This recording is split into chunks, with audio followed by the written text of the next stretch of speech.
All right, everybody, we're going to go ahead and get started. Please be aware that this session will be recorded and made available through website and social media links to inform and educate the public on this topic. If you choose to participate in an identifiable way, you acknowledge that your image and/or name will be recorded and are authorizing the use of your information in the recording as described. You have no obligation to appear or speak in the recording. You can turn off your video and participate under an alias should you wish to remain anonymous. If you feel comfortable doing so, please turn on your video at this time. Also, please ensure that you are muted.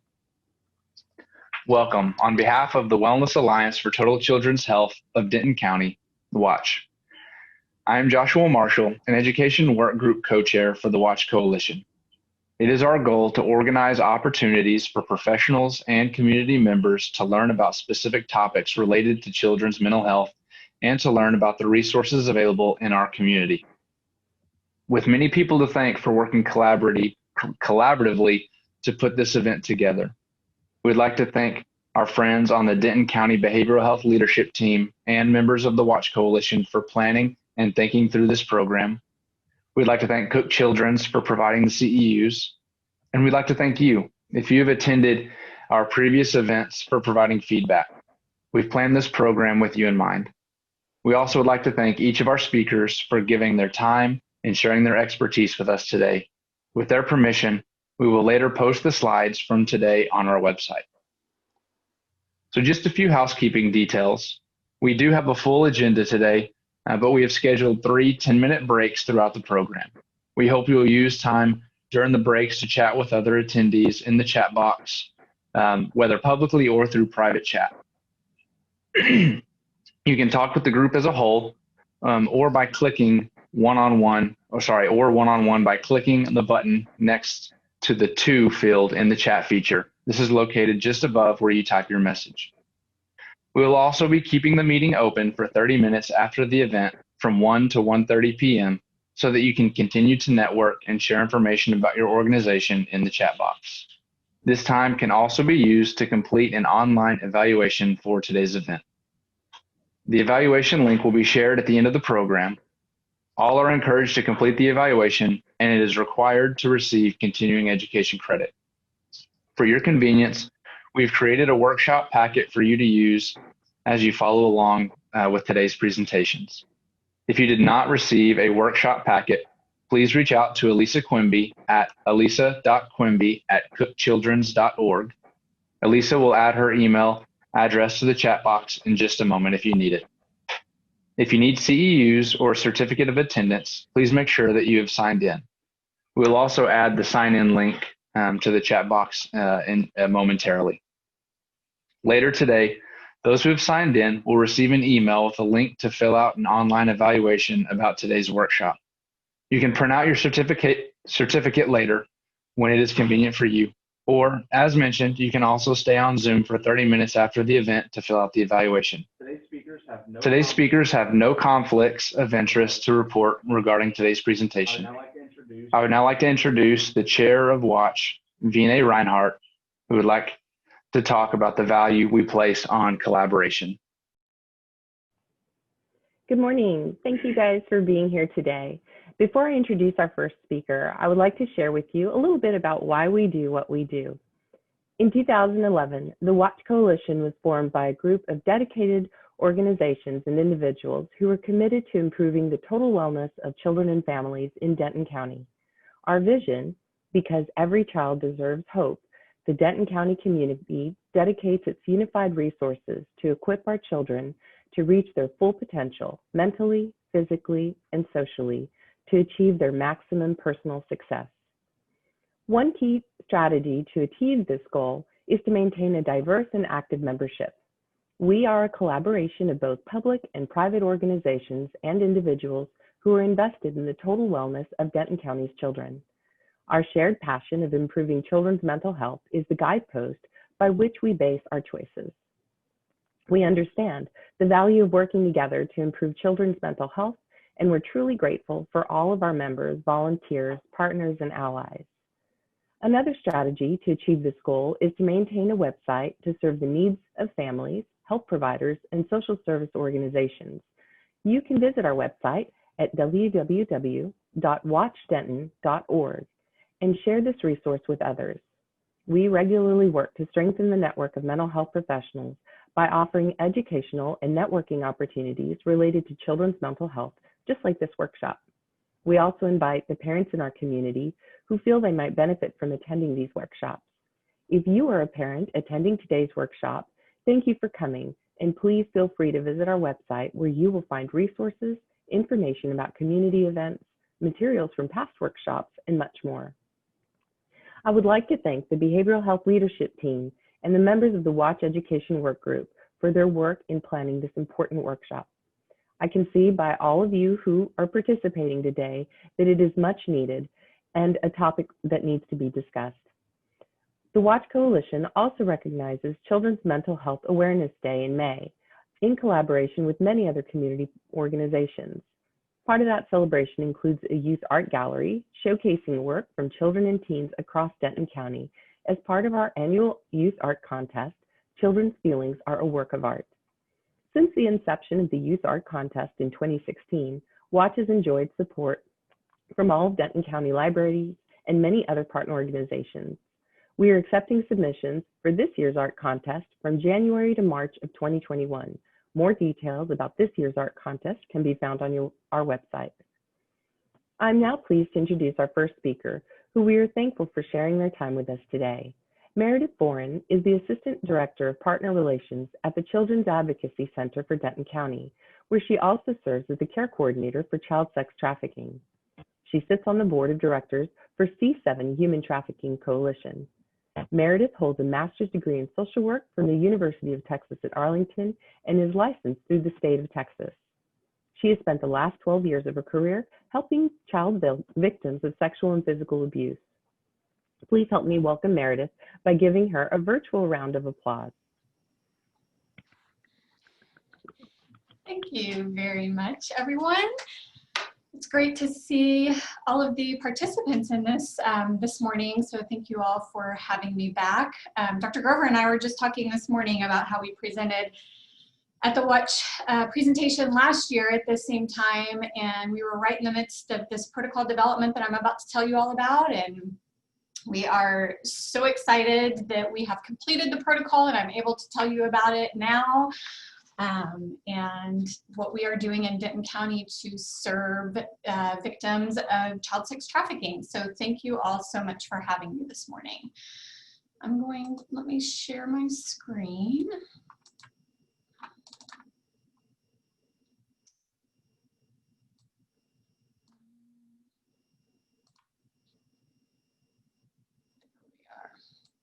Are we good? Can everyone see that? Yes, okay. Perfect. I'm not the best with technology, so I've learned a lot through the pandemic this year, that is for certain. Okay, so we are here today, obviously, to talk about child sex trafficking. So I thought we would start with a definition of what is child sex trafficking. This came directly from the penal code. I just wanted to highlight it so that we are all on the same page and we know what we're talking about here regarding child sex trafficking. So the definition is when child sex trafficking occurs when a person knowingly traffics a child under the age of 18 and causes by any means the child to engage in or become the victim of commercial sex acts or sex abuse, receives a benefit from participating in a venture that involves commercial sex acts or sex abuse, or engages in sexual conduct with a trafficked child. Traffics, for purposes of this definition, means transport, entices, recruits, harbors, provides, or otherwise obtains by any means. And by any means, if we are speaking of a youth who is under the age of 18, the element of force, fraud, or coercion is, excuse me, is not required to be proven when we're talking about minors. And commercial sex acts or sexual abuse are identified as continuous sexual abuse, indecency with a child, sexual assault, prostitution, promotion of prostitution, sexual performance by a child, employment, harmful to children, possession or promotion of child pornography. So all trafficking is sexual abuse, but not all sexual abuse is trafficking. So I want you guys to keep that in mind as we move forward. And also I wanted to notate that when we're talking about trafficking, there does not have to be an exchange of money. So the youth could be given food, shelter, cigarettes, vapes, anything that that child needs or wants in exchange for a sexual act. So we're not only talking about the exchange of money.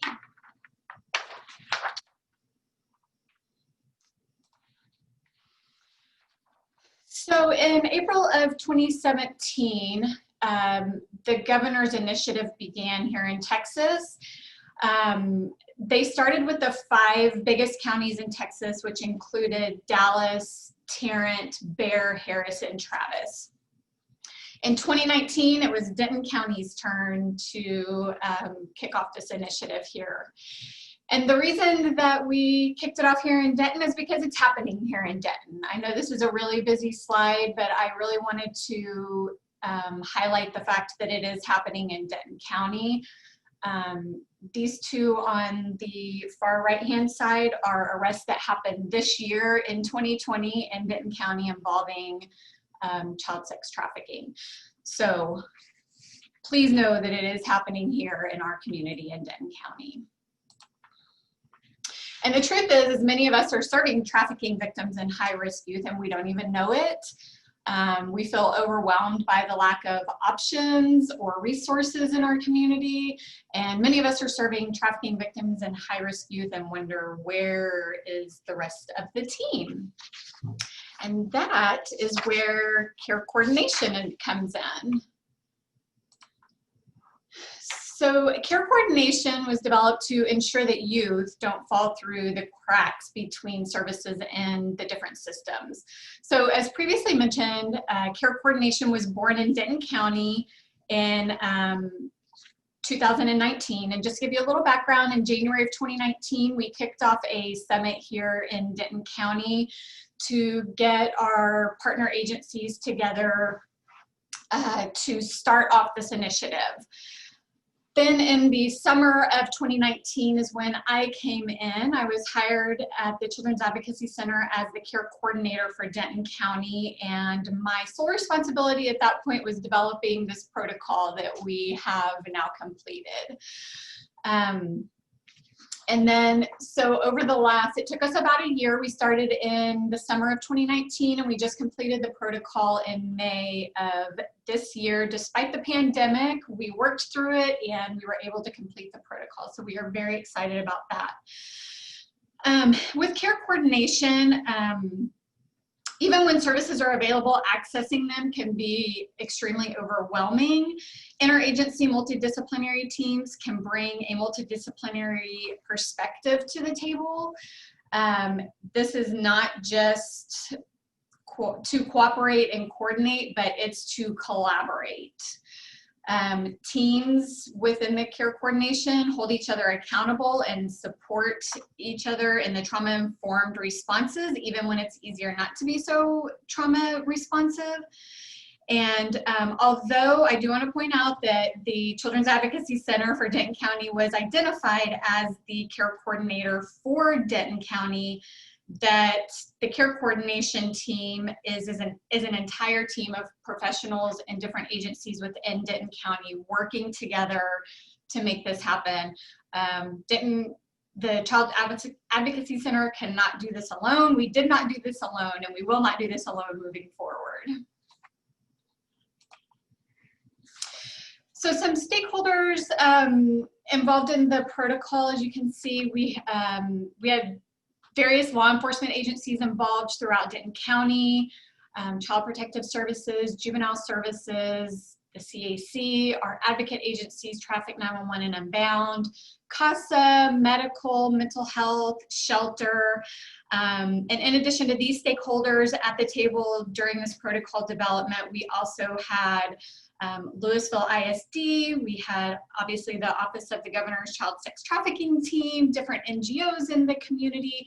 It was really a partnership amongst various agencies within our community that developed this.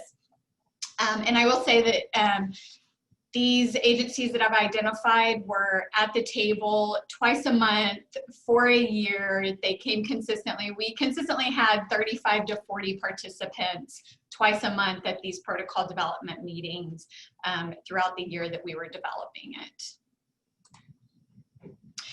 So this is an overview of what the protocol entails. So after we, the first thing that we did was develop definitions for purposes of the protocol in Denton County. The definitions include the roles of each of the agencies that are involved in the protocol. The initial response is going to be what happens in the first 0 to 24 hours that a victim is recovered or identified. And then we have the next phase, which is the crisis management, and that's what happens in the next 24 to 72 hours after a victim is identified, either through recovery or traditional report, or for those high-risk youth that don't have a safe placement. And this phase, the crisis management phase, also includes our rapid response team meeting that we have within 48 hours of a victim being recovered. And then our stabilization period is the period from 72 hours ongoing after the victim is identified or recovered.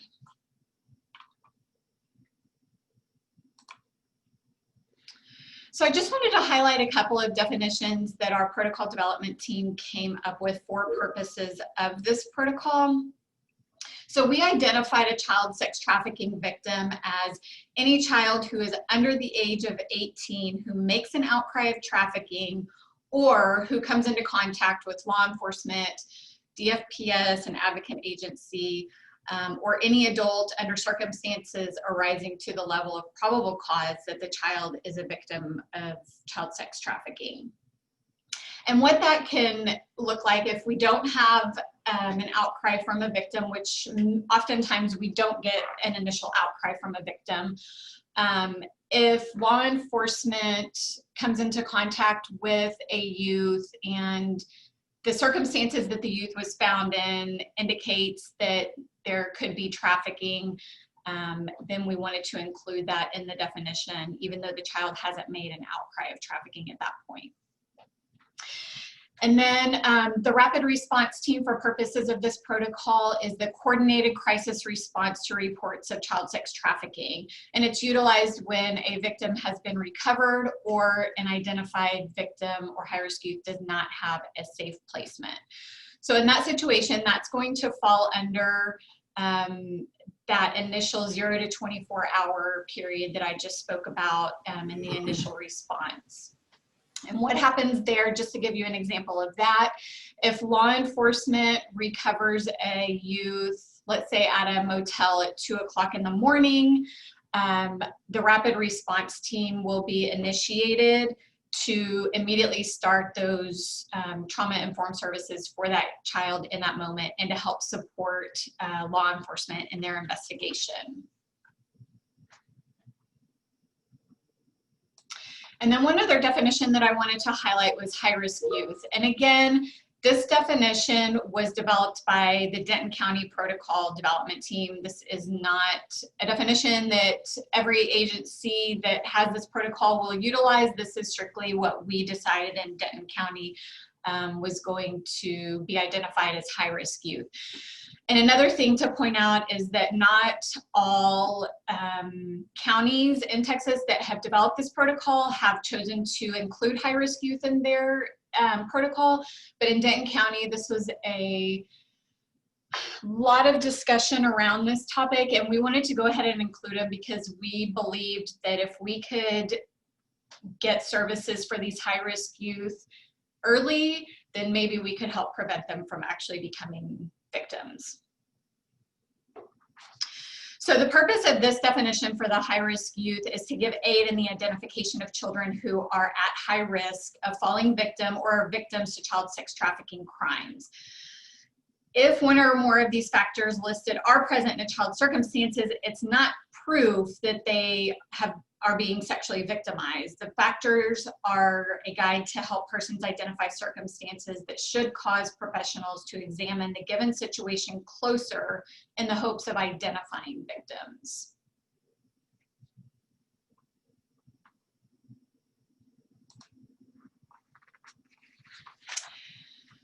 So this highlights what my role is as the care coordinator for Denton County.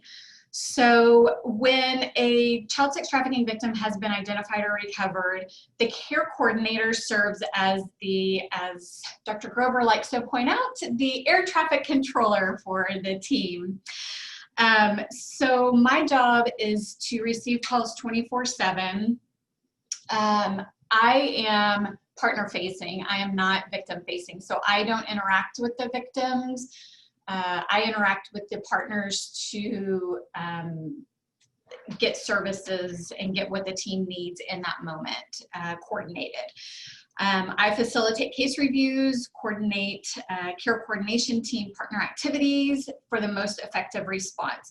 So if I get a call that a victim has just been recovered by law enforcement, my question for law enforcement is going to be, what do you need and what can I get for you? So if they need an advocate to respond to the scene, I am dispatching that. If they need the victim to go to the hospital for an acute SANE exam, then I'm helping to coordinate that. And that's going to depend on what the victim needs at that moment. And obviously that's going to be different for each victim that they encounter. So there's no standard as this is what's going to happen, ABC 1, 2, 3. It's what that victim needs and what the team needs in that moment. So another example would be if we can get the non-acute SANE exam done first, then that's going to be our priority, is getting that done first. However, if there is a safety concern, or if there's another victim that we believe that the youth that was recovered knows about, then we may want to move forward with getting the forensic interview done first so that we can get as much information to recover the other victim if there is one. If the victim or the youth that has been recovered is having a mental health crisis, then obviously that's going to be our #1 priority at that moment, is getting that mental health evaluation completed. So there's no, here's the steps that are going to be followed in order. Each time that a victim is recovered, it's going to be meeting the needs of the child in that moment and what the team needs in that moment, and to help support law enforcement and or CPS if they're involved in getting their investigation rolling and ensuring that the victim is safe.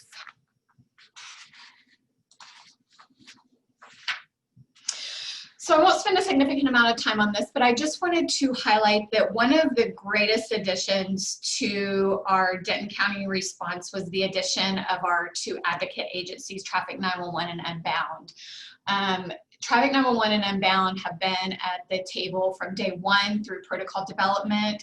In fact, before they were selected as our advocate agencies for Denton County, they had to do a presentation to our protocol development team. We had to vote on if we wanted one or the other, or if we wanted both. And we ultimately decided that we wanted both of them to represent Denton County and advocate for our youth in Denton County.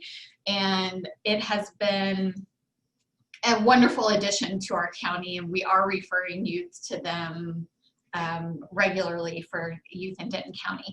The advocate agencies are victim facing, whereas I am not. So they serve the victims of child sex trafficking crimes or the high-risk youth that have a clear concern on the CSE-IT, which I will tell you about in just a moment. But the advocate agencies will meet the victims where they are. They respond 24/7. If law enforcement needs them at 2 o'clock in the morning on a Monday night, then they respond at 2 o'clock on the Monday night, whether it's at the hotel or if the victim is already at a hospital, they'll go there. If the youth is at the advocacy center for a forensic interview, then they will respond there. They go where the youth is and they stay with the youth for as long as necessary. They remain with the youth and they communicate with the youth. throughout the throughout their time with the youth. So I just wanted to highlight that we do have two amazing CSEY advocate groups that are helping us out here in Denton County. So here is an overview of the multiple agencies that are involved at each level of the protocol. So you can see that in the initial response, which is the first 0 to 24 hours of the child being identified or recovered, you've got law enforcement, CPS, the advocacy center, the advocate agency, medical, juvenile, DA's office, and possibly mental health if that is the need of the youth at that point. You can see in the crisis management phase that all of those same agencies are still involved, and now we may have CASA if CPS has removed the youth, and or a placement or shelter to if the youth is placed there. Again, all the same agencies are still involved, 72 hours and ongoing. So the when a youth is recovered or identified, all of these agencies remain involved for as long as needed throughout the process. And this, I just wanted to give you guys an idea of the directions that we could go for an initial response. So again, the initial response is the first 0 to 24 hours that a youth is recovered or identified. And it also includes high-risk youth. So if a youth is identified as being high risk, do they have a safe placement? That's the first thing that we need to determine, or do they not? If they have a safe placement, then CPS and or law enforcement have the ability to send over a JOT form referral to me, and we will look for services in the community for that youth to identify their high-risk behaviors. If the youth does not have a safe placement and they're identified as a high-risk youth based on those definitions that we looked at earlier, then we could go through, then they will go through that rapid response. So where is this youth and what services do we need to get them immediately to ensure that they are safe? Or we have in the initial response the confirmed victims, and those again are the victims that have been identified or recovered, either through traditional report or recovered by law enforcement. And all of those victims are going to go through our rapid response protocol. And I do want to point out too that if a high-risk youth has a safe placement, they don't go through care coordination. We will get referrals for services in the community for those youth, but we don't track them through care coordination.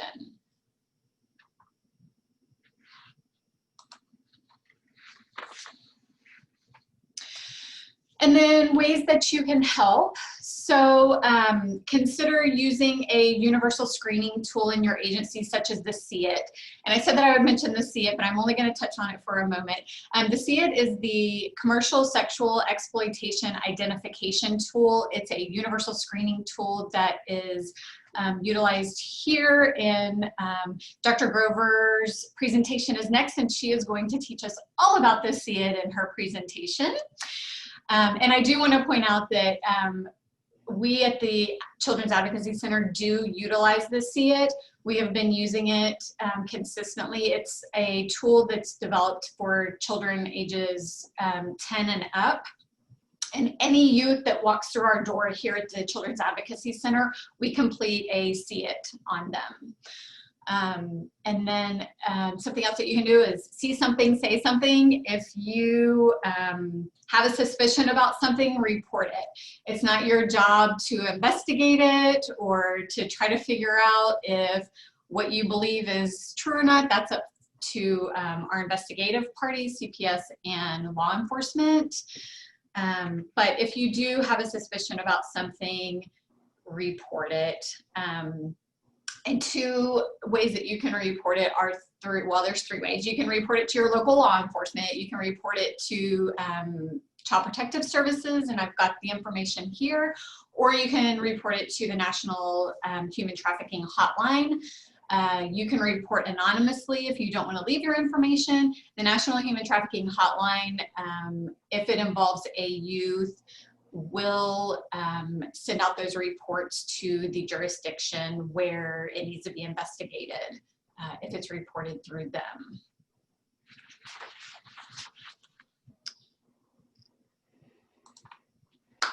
Questions?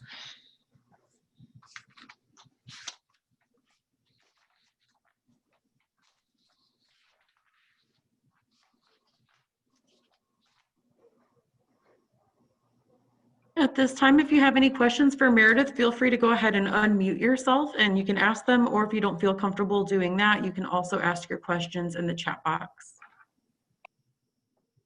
I don't have a question, but I do want to say Meredith does an incredible job for the county as our care coordinator. It is a lot of work and a lot of time, and she has been doing a phenomenal job. So we appreciate you. Thank you, Laura.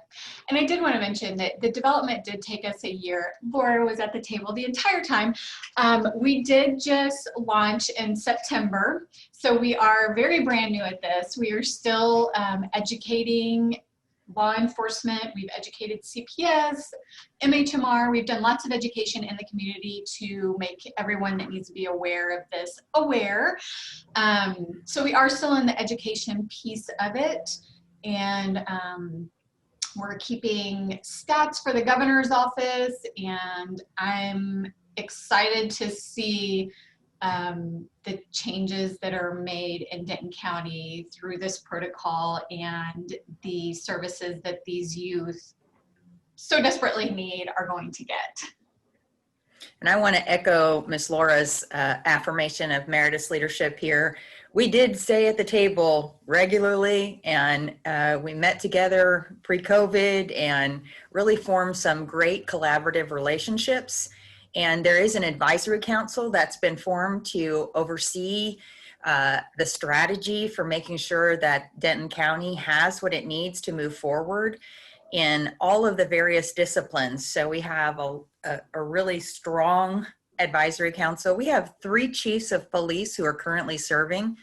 City of Denton, Chief Deaver at Louisville, that's Chief Dickeson at Denton PD, Chief Deaver at Louisville PD, and Chief Corolla at Lake Dallas PD. They all start to run together with all those PD. And then the Sheriff's Office has Captain Eddie Barrett, who's over the CID and has been at the table and very committed to this process as well. And then we have Department of Family and Protective Services at the table, who are helping us to make sure that all that we do is aligned with all that they are responsible for in our state.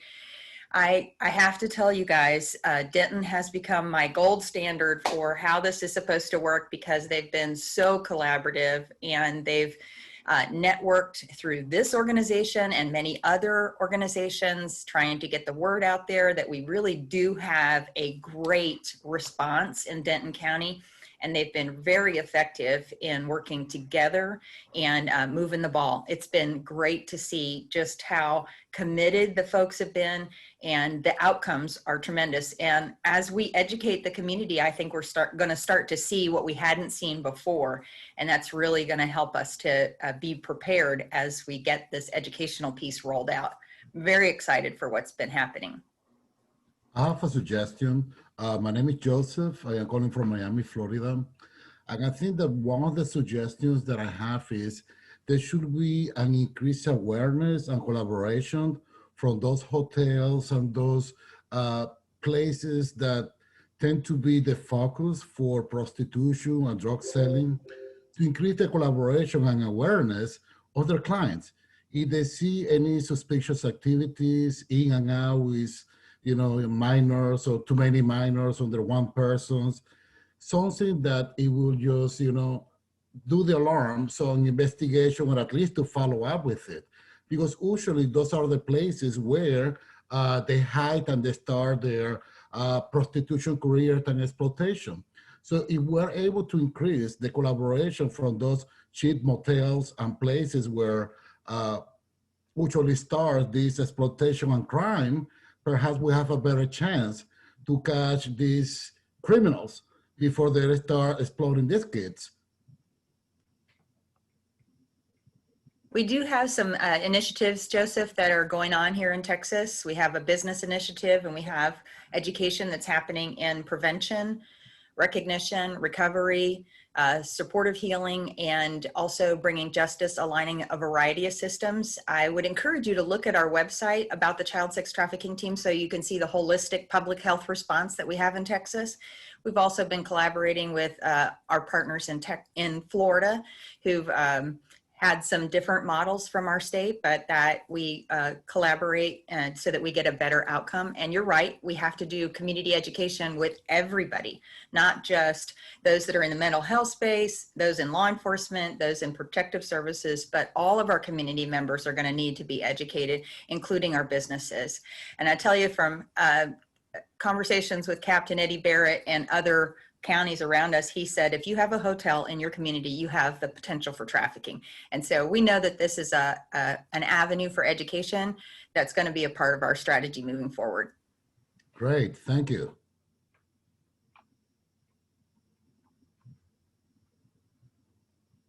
Well, thank you everybody for that great conversation. And thank you, Meredith, for sharing that very valuable information with us. We're going to go ahead and take a 10-minute break and reconvene right around 9:17 or so. So feel free to get up, stretch your legs, get a new cup of coffee, do what you need to do, and we'll see you in about 10 minutes. Welcome back, everyone. If you turned off your video for the break, please feel free to turn it back on right now.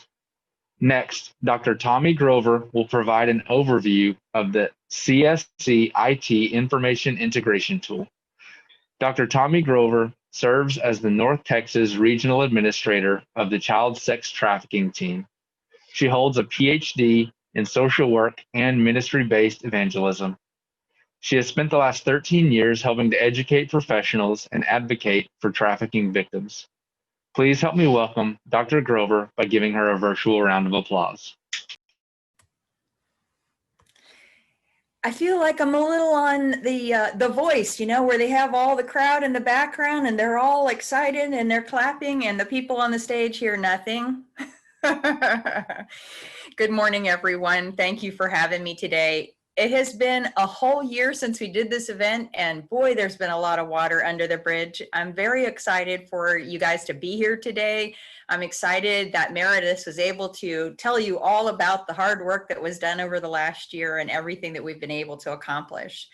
So if you're ready, Joshua, for me to share my screen, we'll go for that. How's that? Let me see if I can get it to full presentation mode. All right, can you see it okay? Looks great. Great, thanks. We're going to be talking a lot about seeing things that we hadn't seen before and being able to recognize children who are commercially sexually exploited and or at high risk of that. And we have been doing work all around the state, but Denton has probably one of the most recent completions on their protocols, and we're very excited about that. What Meredith didn't tell you is that they're also doing a lot of training on the CSE-IT tool, and they have been trained as trainers and they've been training their staff. They've adopted this and integrated it into their work processes so well. It's been very seamless for them to be the go-to for understanding how important the CSE-IT is to unlocking care coordination for our children, especially in Denton County. So I do want to remind you, this is just an overview of the CSE-IT tool. The Commercial Sexual Exploitation Identification Tool requires a 3-hour training in order to become a certified user. And the reason is there's a great deal of integrity that has to be applied to how we answer the questions within the tool. We also have to make sure that the operation of that is validated as a part of what we're doing so that we're collecting the best possible information and that we don't get false positives on a child who may be exploited or false negatives when we have a child who is exploited. So the 3-hour training is available through our office, and you can request that training at cstt.gov. CSTT@gov.texas.gov, and or email me and we'll send you the schedule. We do that through live virtual trainings. So we have a limited number of spaces in each of our trainings, but we do have some that are scheduled through March. I'm going to apologize personally just in advance. This is my first week back to work. And the best thing I can say about December was I lived. And COVID is real. And that's why I affirm all of you who are in the office space, thank you for, if you need to protect yourself and other people, wearing your mask is important. I have no idea how I was exposed. I'm kind of suspicious about my asymptomatic grandchildren, but we're not going to hold that against them. We're going to move forward. But I do have some drainage still in my sinuses, and I'll try to mute myself if that becomes a problem for me. So just a little personal aside there.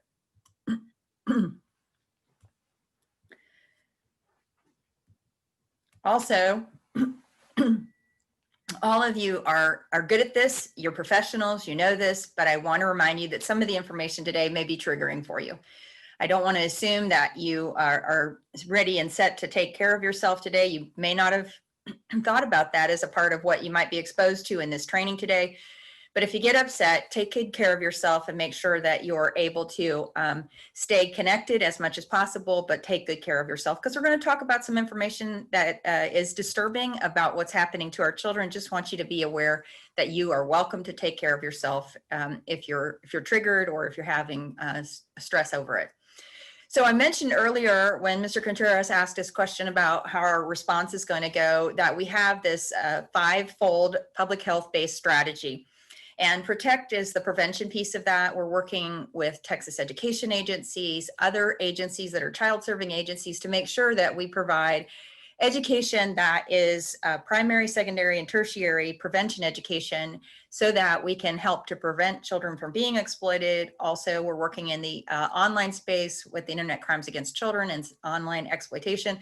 So just know that our public health framework allows us to be very comprehensive in what we're doing, and our partnerships are extensive across the state. HHSC, DFPS, all of the alphabet soup and what state agencies that address these issues might reflect.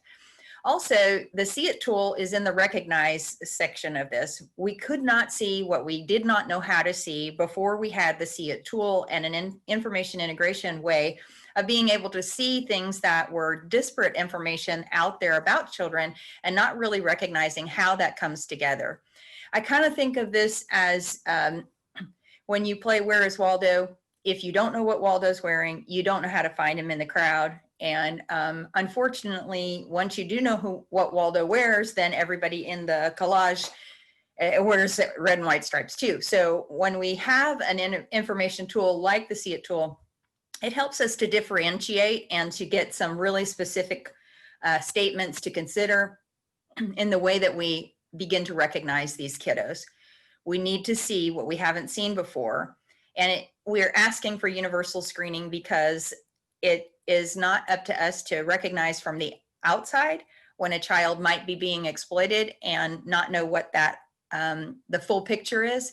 And so we don't want to not screen a kid who deserves to have that kind of screening. We wouldn't not have a kid screened for cancer because of what we see on the outside, because they have to do some really investigative work, blood work, x-rays, CT scans, MRIs, all those things to know when somebody's sick and why they're sick.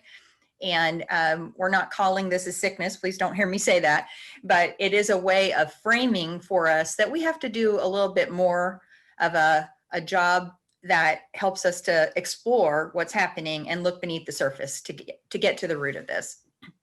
The third piece is recover. This is what Meredith talked about. We have a plan in place to blanket the state so that when these kiddos are recognized, that we have a mechanism of recovery. And I just want to make it clear in two ways that a child does not have to have a third-party trafficker in order for them to be a victim of commercial sexual exploitation. It can be the buyer who's exploiting them. They can be exchanging what we call survival sex or child sexual abuse with someone in order to get their needs met. And that still defines trafficking because it's the exchange of something of value for a sex act or sexual abuse on a child. So in the recovery phase, we are working to make sure that there's a wraparound kind of services that these kids are able to get what they need, and that we recognize them and recover them with the kind of care that comes around their lives. And if they're in protective families, that we help those families as well. The healing piece is, how do we provide supportive healing for those that are recovered? What do we do to make sure that they have the kind of holistic, comprehensive support services, whether it's housing or the mental health care or the medical care or the other kinds of care that they need to restore and rebuild their life? And then the fifth piece is to bring justice. And this is where we are helping to align law enforcement, the judiciary components, all of the systems of justice that are in place across our state, to make sure that they're working on a trauma-informed lens, that they understand when a child is victimized and how we respond to those appropriately. And all in between each of these is a gray line. You can see it's kind of connecting each of them. And this is the sixth element that our team was assigned to by the government code, which is to collect, analyze, and disseminate research information. And I'll talk a little bit more about that at the end, because I'm responsible on our team to make sure that we're facilitating this. And we're working with a variety of institutions at the university level to make sure that we're researching what we're doing, that we're proving the model out, that we're testing the model, and that we're making sure that we're getting the best possible outcomes for our kids. So let me dive a little bit more deeply into what our team actually is assigned to do. Our vision is a state where children and youth are free from sexual exploitation. And those 6 pieces that I talked about in the icon that I just showed you are built into the mission statement to build this sustainable capacity, so that this is not just a flash in the pan response, but that we're building on and enhancing the expertise that we have, and developing a way systematically that our children are not missed, and that they get the type of justice and services that they need in order to become thriving and survivors and heal in that process. So Meredith already covered the definition. I just want to reiterate, this is what we're working from, the Texas Penal Code 20A.02. And there are a lot of sub pieces that help to define what this is in a various capacities and laws. And one of the pieces that I want you to recognize is that the Texas Family Code actually assigns children through the Texas Family Code to the Children's Advocacy Centers in order to receive the kind of services that our state wanted our children to have if they had any history of sexual abuse, whether that's commercial sexual exploitation or whether it is child abuse that happens in their home or by someone else. But what we're talking about today is those kids that we do recognize and identify as having been commercially sexually exploited, and that is the exchange of something of value for a sex act or sexual abuse. So as we move forward in understanding that, I wanted to bring just some education about what does this look like, how does this happen, so that we kind of get a framework of the backstory to understand how these kids get into this. One of the things that we have is this system of understanding. There's a process that often happens for kiddos to get groomed and exchanging sex for things of value. And it starts with a vulnerability. Some of those things are under the surface and they have to do with adverse community environments. Some of those things are adverse childhood experiences they're having in their home and the traumas and things like that. Today, we're only really going to talk about the first 2 pieces, vulnerability and grooming, because there's a lot of other things that go along with the trajectory of a child who becomes commercially exploited, including abuse and control, manipulation, force, fraud, and coercion, and the other elements of trauma bonding when there's a relationship element that, excuse me, goes along with that. But there's a lot more of this information that's included in the 3-hour training that's provided to become a user. And so let's start talking about first the vulnerabilities. And we recognize that COVID has made our children more vulnerable, not less vulnerable, because they're spending a whole lot more time on their devices. And I can tell you that in Tarrant County, they have, through their task force, a website called Trafficking Starts Here. And it really is explaining that our children are very vulnerable if they're online or on their phones because of what is as online in that online space. And so with school closures, we have a lot more kids that are online. They're interacting online with strangers, with people that they don't know. They're getting bombarded with exploitative messages, grooming, all kinds of things. There's an increased burden in our society because of economic hardship and caretaking of siblings and others while family members are trying to work, and there's fewer services available, sometimes in person. There's more now than there was early on, but there's a lot of circumstances within the family and in those households that makes them even more vulnerable. We also know that there are quarantines and hospitalizations and deaths and a lot of this milieu in the social environment that's really giving us an understanding of what's below the surface and the roots of the tree for vulnerability that we hadn't recognized before. And these online connections really do put our kids more at risk. Technology means that every kid's at risk. If there are no children basically that don't have access at some point to the internet or the internet to them, whether it's by their phone, even by their school computers, whatever it is, how they're getting engaged. And these are not safe places for our children. And unfortunately, a lot of protective factors aren't in place, and our kids are getting access through these environments, and we need to be very cognizant of what that brings to their life. The mental health pieces of internet addiction and the pieces that go along with that. I'm just going to plug Social Dilemma. It's a documentary. I'd really encourage you to watch Social Dilemma. It's available on Netflix. I personally recently was exposed to it and started to understand just how this is like a vortex that's grooming our kids even more than I had understood before that point. So once a child is in this environment of sexualization, the hypersexualization that happens online, that's a natural pathway to grooming, and it's a natural pathway to become a part of what exploitation looks like in our world. And the life is a term that's often referred to as the interaction of prostitution, exploitation, all of those pieces. It's described as the life. So we have a variety of ways that children are groomed into and exploited, and it could be by family members. What we're finding from research that the Thorn Group did is that for kids who are 10 and under, it's highly likely, about 75% or so of those kids who are under 10 are actually exploited by family members. Now, I'm just going to sit there for just a minute. If they're 10 and under, and they're being commercially sexually exploited, the preponderance of them are going to be being exploited by their family members. Whether it's a parent, a caregiver, aunt, uncle, sibling, whatever family construct that they might have, it's highly likely if they're very young that they'll be exploited by a family member. In fact, in Dallas, we had a recovery of 3 siblings, 13, 11, and 9, I think it was, who were all being exploited by family members commercially. So that's a real piece of what we need to consider. The other is the Romeo, and this is very common, where we have a relationship where a child is either seduced by a boyfriend or girlfriend into believing that they're in a true romantic relationship, and they are then exploited as a part of that. Guerrilla exploitation is like guerrilla warfare.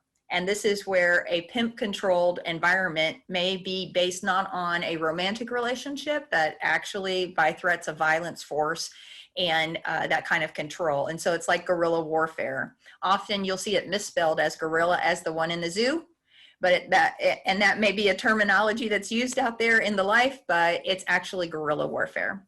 Then we have peer-to-peer recruitment, whether it's in school, online. These are kiddos who are exchanging commercial sexual activities for things of value to them and can be groomed into the life by peers. We have gang-based recruitment as well. Sometimes we see gangs turning to prostituting young victims because it's more lucrative than selling drugs and firearm. And you can sell a drug or a firearm one time, but you can sell a child for sex over and over and over and over again. So it becomes very lucrative. They're less likely to get caught. They're less likely to be prosecuted. They're less likely to get jail time. And so it's a win-win for the gang when they can use prostitution as their most lucrative means of income. And they're convincing those that are being exploited that this is just their work on behalf of the gang. It's not really exploitation. This is just your work for the gang.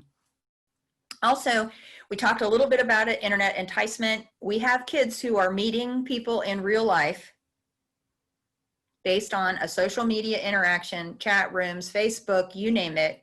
We had one man in East Texas who was arrested when it was found out that he had met probably 13 to 17 victims in person who he had groomed online here in Texas. So it happens. They meet them online, they have conversations, and then they lure them out to meet them in person, and they exploit them.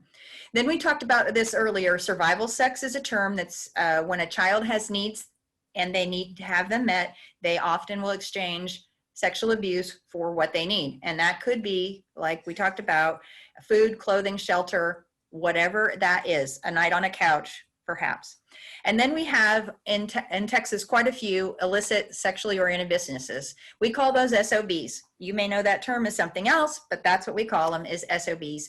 And those illicit massage parlors are often based on the community's tolerance of illicit businesses in their community. So when you go to Dallas, you're going to find quite a few of these, but it's based on what the community will tolerate and their local laws and those kinds of things. The Children at Risk have done a really good job at blanketing our state and understanding where the SOBs are, and are putting forth requests for legislation that raises the minimum age to engage there to 21 from 18, so that we don't have any underage kids at that those kinds of establishments. We also have new partnerships with the Texas Alcoholic Beverage Commission, who sometimes have authority in some businesses that actually are fronted as cantinas or other alcohol establishments and actually are sexually in business. So we're working with them. And also the Licensure and Regulation Commission for our state is doing some specific initiatives to address the SOBs in our communities as well. Now, we often hear of kidnapping. We will understand from having seen movies and media that this is how all this happens. Well, the reality is that's very, very rare, and probably is less than 1% of all of our kiddos who are commercially sexually exploited that they would be kidnapped. It does happen. It happens in some communities more than others based on what the demographics and community makeup is, but it is one of the more rare ways that a child would be commercially sexually exploited. So one of the things that over the years when we've been doing training on this, we've had these lists or red flag lists that we've provided for people. Well, what we find is there's no systematic way of looking at the information about these kids in lists like this. This may trigger our thinking, but it's a lot of information that's scattered for a lot of different lists. And that disparate information can't really be quantified. And so we wanted to look at ways that we could help to bring the information together and help us to get a more concerted way of seeing what we hadn't seen before and how all of this fits together. To me, it's kind of like putting together a three-dimensional puzzle. If you've ever built a three-dimensional puzzle and tried to do it without a box cover with the picture, it's really hard to put a puzzle together without a picture, knowing where you're trying to go. And so I bring these red flag lists. These are some of the physical things that you might look for. And here are some of the medical things that you might look for, whether it's untreated injuries or suspicious things that that child may have going on in their life physically, what that might look like in the medical setting. And then the mental health flags. This one may be pieces that you're very familiar with in the mental health community, what this looks like, whether they have complex trauma, whether they have PTSD, whether they have dissociative identity, or all these other things that might be roaming around in the how we analyze what is presenting issues. We're kind of just scratching the surface by looking at a list when we could be getting a better picture by bringing together this integration of information. So what I want to show you is how the CSEY tool or the CSEC tool works, and I'll let you see behind the curtain. But again, this is an overview. It's not actual training on how to use the tool. But here's why we want to use this. We need a way to improve our identifications of victims.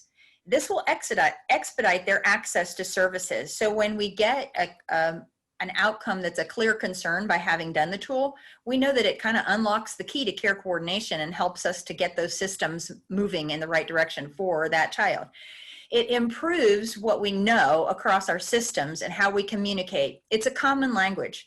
In Denton, when we started working on the protocols, we wanted everyone to speak the same language. It helped us to make the definitions because we then had the same language across all the disciplines to be able to talk about when a child presents with a clear concern, which is an outcome that we'll talk about here in just a minute, then we know we're all speaking the same language. And it also helps us to stop relying on prevalence estimates and be very data-driven in what we do about decision making.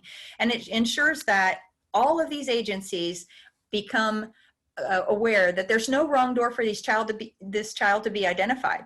We want everybody on the same page. We want every door to be open to that child being identified with specificity that helps us to move along and utilize what we've put in place for care coordination. So screening is the first step to identifying that risk of an adverse event.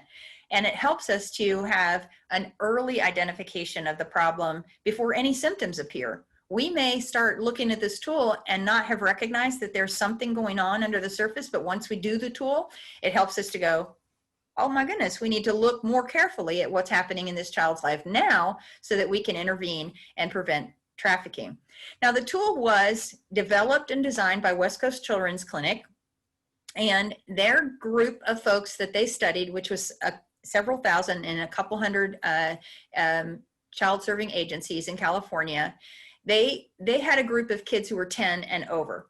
And so the tool is has been designed with that population in mind. It doesn't mean that it's not valid for kids who are under 10, and it doesn't mean that it's not valid for adults over 24. But the population that they had and studied was 10 to 24.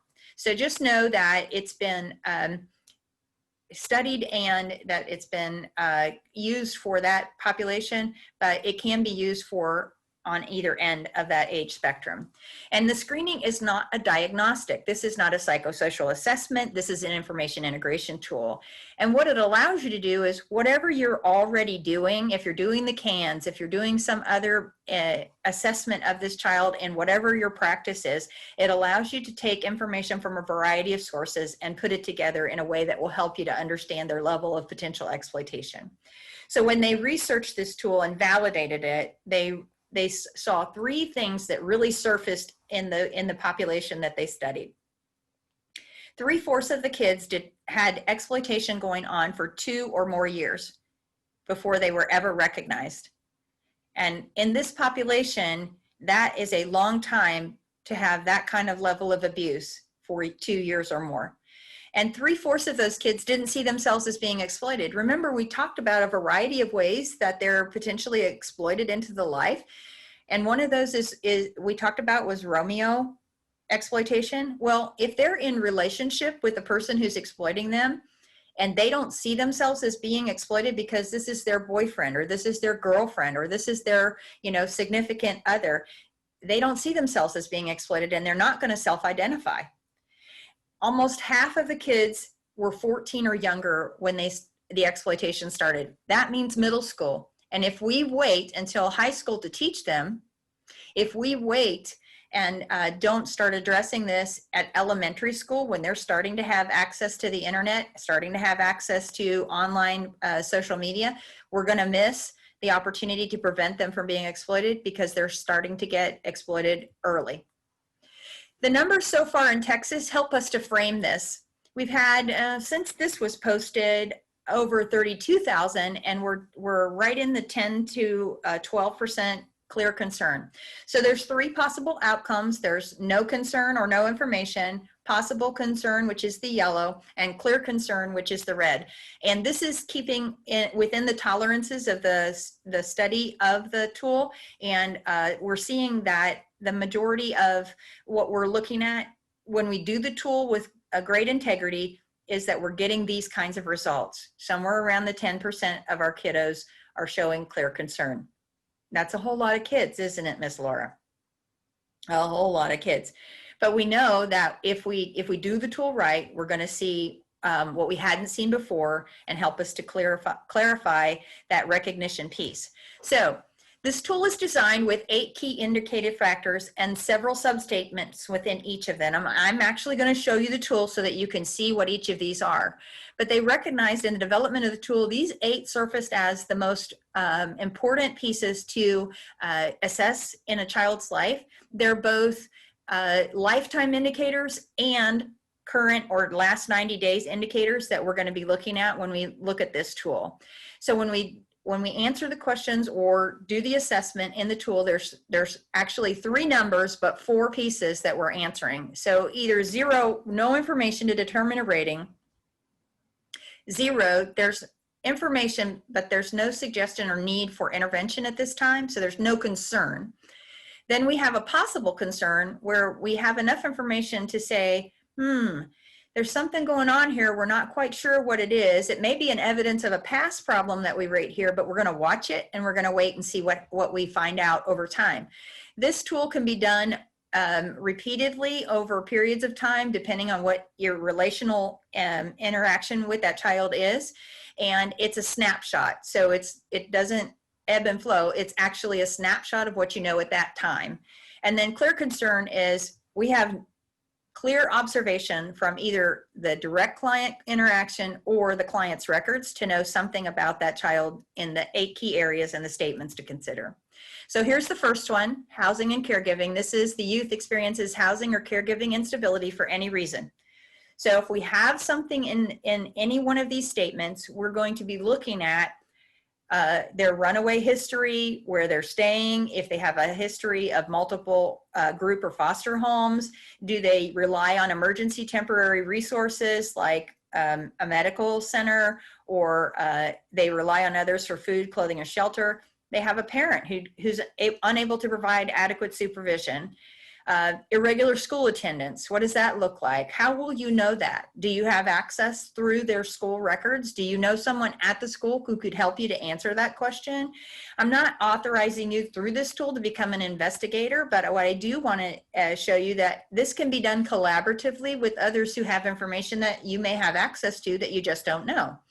And then, does the youth have current or past involvement in the child welfare system? This is one of the highest indicators that we know, and that particular statement is over the lifetime of the child. So we know that we can build this information as we go. We're going to answer what we know with great integrity. So we are answering no information if you have no information, no concern if you have nothing that gives you cause to concern yourself about any of these, and then possible concern if we're going to watch and wait, and then clear concern if you know that this child is going to the emergency room over and over and over again to get basic needs met, then you have a clear concern, right? And then each of these sections, the 8 key indicators, are weighted. Across the bottom, you'll see here that depending on what the subtotal of each of these indicators are, you'll get a total that you'll transfer to the tally score, and it will help you to work through each of the 8 and know what your outcome score is, either no concern, possible concern, or clear concern. And we have an online way of this tool to be done. It's called Lighthouse, and we're going to talk about that, but it's online portal that you can actually, once you do the user training and get trained on how to use the portal, you can actually do it online, and the outcomes will be immediate. There'll be no math involved. For all of us social science people, no math involved is a really good thing. And so we won't even have to add up 0, 1, and 2 to get our outcomes. So the second one is prior abuse and trauma, and all of these statements are over the lifetime of the child. If you have any information that a child has been physically, sexually, emotionally abused, or if you know that that child is a family of domestic violence or witnessed domestic violence, then these are the ways that you can start to put the puzzle pieces together and see where you might have some trauma that is potentially a jump point for exploitation as well. Then the third one is physical health. This is within the last 90 days. We're looking at, does this child come with a presentation of their physical appearance that may be problematic, or that may indicate that there's physical abuse, that there's a branding or a tattooing that says that they're somebody's property? Do they have repeated STIs or reproductive coercion issues? Do they have are they sleep deprived? There's all of these substatements that if it's just a checklist and we're going through this red flags, we may not really see what we didn't see before, but this helps us to take all of that information and integrate it into a way of understanding what their level of risk is concerning their physical health and appearance. The environment and exposures, this is where the activities that they're doing place them at risk of exploitation. So we're looking at what are the environments the child is engaged in. Are they in an exploitative kind of situation where they're being involved with others who are engaged in commercial sex? Are they gang affiliated? Do they have a history of involvement with law enforcement or juvenile justice? So you can see that the list helps us to really look at their environment and exposure and the level of exploitation that may be there or the risks. The fifth area is relationships and belonging. And this is where we get to really look at what is that relationship issue that may be the way that they're being exploited. So is it an older boyfriend? Is it someone with whom that they have an unhealthy or inappropriate romantic relationship with? If you've got a 14-year-old girl with a 30-year-old boyfriend, we've got a problem. Okay? First of all, it's not just felony, it's a really important thing to understand. This is child sexual abuse, and it is a piece of how we can also prosecute for the offender, whether he's actually commercially sexually exploiting them or it's a romantic relationship with someone who's old enough to be their parent, basically, at this point. So this is where I like to throw those older boyfriends under the bus and just say, no, we really need to look at this with great care. And then internet activity, their phone, their access to credit cards, hotel keys, drugs, alcohol, transportation, going places that their life circumstances wouldn't necessarily allow them to do. All of these are pieces that are helping us to frame what their relationships and personal belongings look like. The sixth is the areas of trauma. And this is where we see the layers of complex trauma and potentially where someone has been, the response is hypervigilance, or that they're lethargic and non-responsive. We know they're stuck on or stuck off in their response to clues and cues of danger, those kinds of things. Or they may be, having self-destructive or aggressive risk-taking behaviors, those kinds of things. And so this is on the mental health side of things, really looking with great care at the traumas that these children may have endured and how they're presenting now as a part of that. We have also been doing within our training, our 3-hour training, a lot on trust-based relational intervention. Many of you are familiar with TBRI out of TCU, and we have used TBRI to become the standard way of us responding in a trauma-informed care approach. It's the most specific in how we respond, and it's accessible to you. If you need TBRI training or want TBRI training, let us connect you with the folks at Karen Purvis Institute of Child Development at TCU. It's readily available. Your folks at Louisville ISD are doing a lot of training, and we can hook you up with Manya over at Louisville ISD. She's a trainer, and she's a good coach for TBRI. We do a lot more on TBRI in the 3-hour training so that we can really get to the heart of the traumas. The seventh one is a youth who is being controlled or coerced by another person. So again, an abusive or controlling intimate partner. Now, we may have a boyfriend who's a quote unquote boyfriend who's older, but not being abusive or controlling. And so this is where we get to look at that relationship a little more closely. Is he controlling or she controlling their access to friends and family? Are they coercive about their reproduction? Are they forcing them to get abortions, use or not use contraception? What does that look like? They're keeping them from sleeping. They're requiring them to, maintain their whereabouts with control, and then there's a variety of other things. And when we do the training, we talk more in depth about each of these so that we understand coercion. And remember, 3 elements of trafficking are force, fraud, and coercion, which don't have to be proved for a child under 18.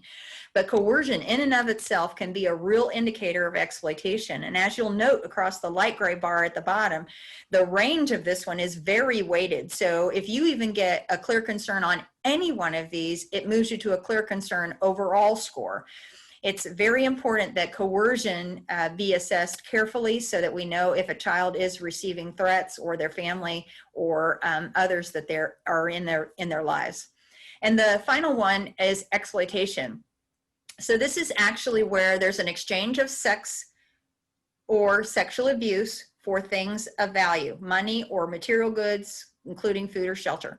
And we've talked about that a number of times. Remember, it does not require a third party to broker those services. It could be the person who is obtaining that child who is going to be eligible to be charged with trafficking.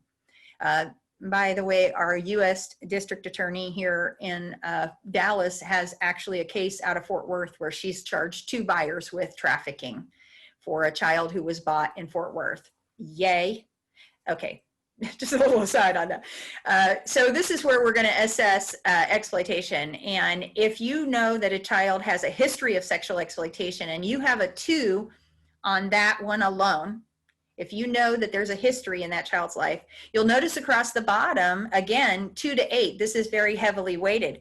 But once this is tallied up as a part of the score, these elements are heavily weighted in the whole. So a 2 at this point becomes a clear concern, but when it is tallied, it becomes a 9 because it's that heavily weighted, and any score that's 9 or greater is a clear concern. So here's how it looks once you get the outcomes. And again, Lighthouse makes this very, very easy. You plot what your total is for the tally of each of the 8 areas, and you get where you recognize that where this kid is on the continuum of concern. So if there's no concern, possible concern, or clear concern, then you have your actions based on what that is. Your team, your agency can develop their policies and procedures about what that looks like. But this rating of clear concern indicates there are numerous statements that present as suggesting that that child is being exploited or highly likely to be exploited, and that outcome of a clear concern should trigger that action to report. We talked about this earlier where you, Meredith said you should call DFPS, or you should call the National Human Trafficking Line, or you should call law enforcement. If you have a child who's in imminent danger, you need to call 911 and ask for a law enforcement response. If you have a child who's not in imminent danger, but you know that this needs to be reported because you all are mandated reporters, we are required to report to law enforcement or DFPS. If you choose to call the National Human Trafficking Hotline, that does not fulfill your mandated reporting unless they actually hand you off to DFPS to report. That is the agreement that we have for children who are being reported through the National Human Trafficking Hotline. If you have a child that you're calling the 888-3737-888 number about, then they should literally patch you through on that call to DFPS. But that you cannot assume that you're fulfilling that mandated reporting requirement unless you call DFPS, report online directly to DFPS, or call law enforcement, unless the National Human Trafficking Hotline patches you through. So does that make sense? If you have imminent danger, please call 911. Get this kiddo what they need right away. And don't just give them the score of the clear concern. Tell them enough information that they're able to help that child with more. So here are the numbers, here are what the actions are, and here are what you would want to be able to put into your policies and procedures about how you do these things. Your policies and procedures about implementing the CSE-IT tool are up to your agency in collaboration with the Lighthouse Group. They're glad to help you with that. What we do want you to understand is we're not asking you to sit in front of the child and do this checklist kind of thing. That's not what the CSE-IT tool is about, and we go more into that in the 3-hour training. This is about you taking whatever your process is right now and then doing the tool away from that child and getting your results and then taking action based on what your results are. So I mentioned Lighthouse. This is a really strong partner with us to be able to look at the information that we're receiving on the CSE-IT tool, and they have been able to provide that platform on your phone, on a tablet, or on your computer, so that you can go to the trainings, get what you need, and then start entering the information online and getting your score. It'll show you where you have information, where you don't have information, and what the outcomes are. Alyssa, what time do I need to be done? We started a little Sure. So we're aiming for, let's see, 10:17, but you can go a little bit longer if you need to. No, I think we're going to be right on time, and we're going to be able to have some Q&A as well. So I mentioned earlier that we do research resources where we collect, analyze, and disseminate. We also have a North Texas Academic Collaborative that's been working across universities, and they're helping us to facilitate more research specifically on our model. You can find these resources available. We catalog them and do some additions every 2 editions every year, and then we compile them by volumes for the years that we're doing this. And you can find that on our website. I posted that in the chat too for you. We also have webinars on a monthly basis. It's usually the first Thursday of the month from 1 to 2. And we have a variety of folks. We have medical folks. We have the CSE Network for Children at Risk. We have law enforcement. We have, you name it. We are open to making sure that our partners have an opportunity to learn from one another and to bring to bear the best resources that we have available to us. We often have guests from around the country who will speak into what we're doing. And I also posted in the chat the initiative that is, because this is National Human Trafficking Awareness Month, our First Lady, Cecilia Abbott, has an initiative out of the governor's office called GRACE, Governor's Response Against Child Exploitation. There's available resources and information on the website. I posted that in the chat. It's this same address, gov.texas.gov/GRACE, G-R-A-C-E. And this is an interfaith initiative for folks across a variety of faiths, and they have them serving as a team to develop those resources. The National Human Trafficking Day of Prayer is on Monday the 11th. There's a video on the link at Grace, as well as all these handouts and downloadable pieces. Depending on what faith background you have, you can find something there. Written by imams and pastors and rabbis, and we just have a whole variety of things there. And then our team, which has grown even since this picture was taken. This is everyone. I serve the North Texas area, but we do have some folks in Austin who are holding down the reins in Austin for being in the office space. And then the rest of us are working basically from home all across the state. Since COVID, we've been facilitating online meetings and doing our education. We've been continuing to do the things that we did in Denton that were in person, online. And it's been an amazing adventure over the last year, but we're doing care coordination development in a number of counties. Right now, I'm also working in Johnson County and in Ellis County, right here in the Metroplex, and watching them to develop as well. So I'm gonna stop sharing my screen and see what questions you have. How can I be of help? Tomi, can you share if someone's interested in taking the full 3-hour training, how they go about signing up to do that, and if there's a cost associated with that? Thanks, Alyssa. Yeah, there's no cost. We as the governor's office are providing these live virtual 3-hour trainings. You can email either me or CSTT for Child Sex Trafficking Team at gov.texas.gov, and I'll put that in the chat so that you can see it. And you're welcome to email us there, and we can send you either the Eventbrites that are currently being disseminated for trainings. We're only doing 25 people at a time. because we have a lot of interaction that has to happen in that space. So we're all live virtual. It's as close to being in the classroom as I can get it at this point. And our entire team is providing support for that. We're doing 2 a month. We've already had our first one on the 6th, and we have a few more.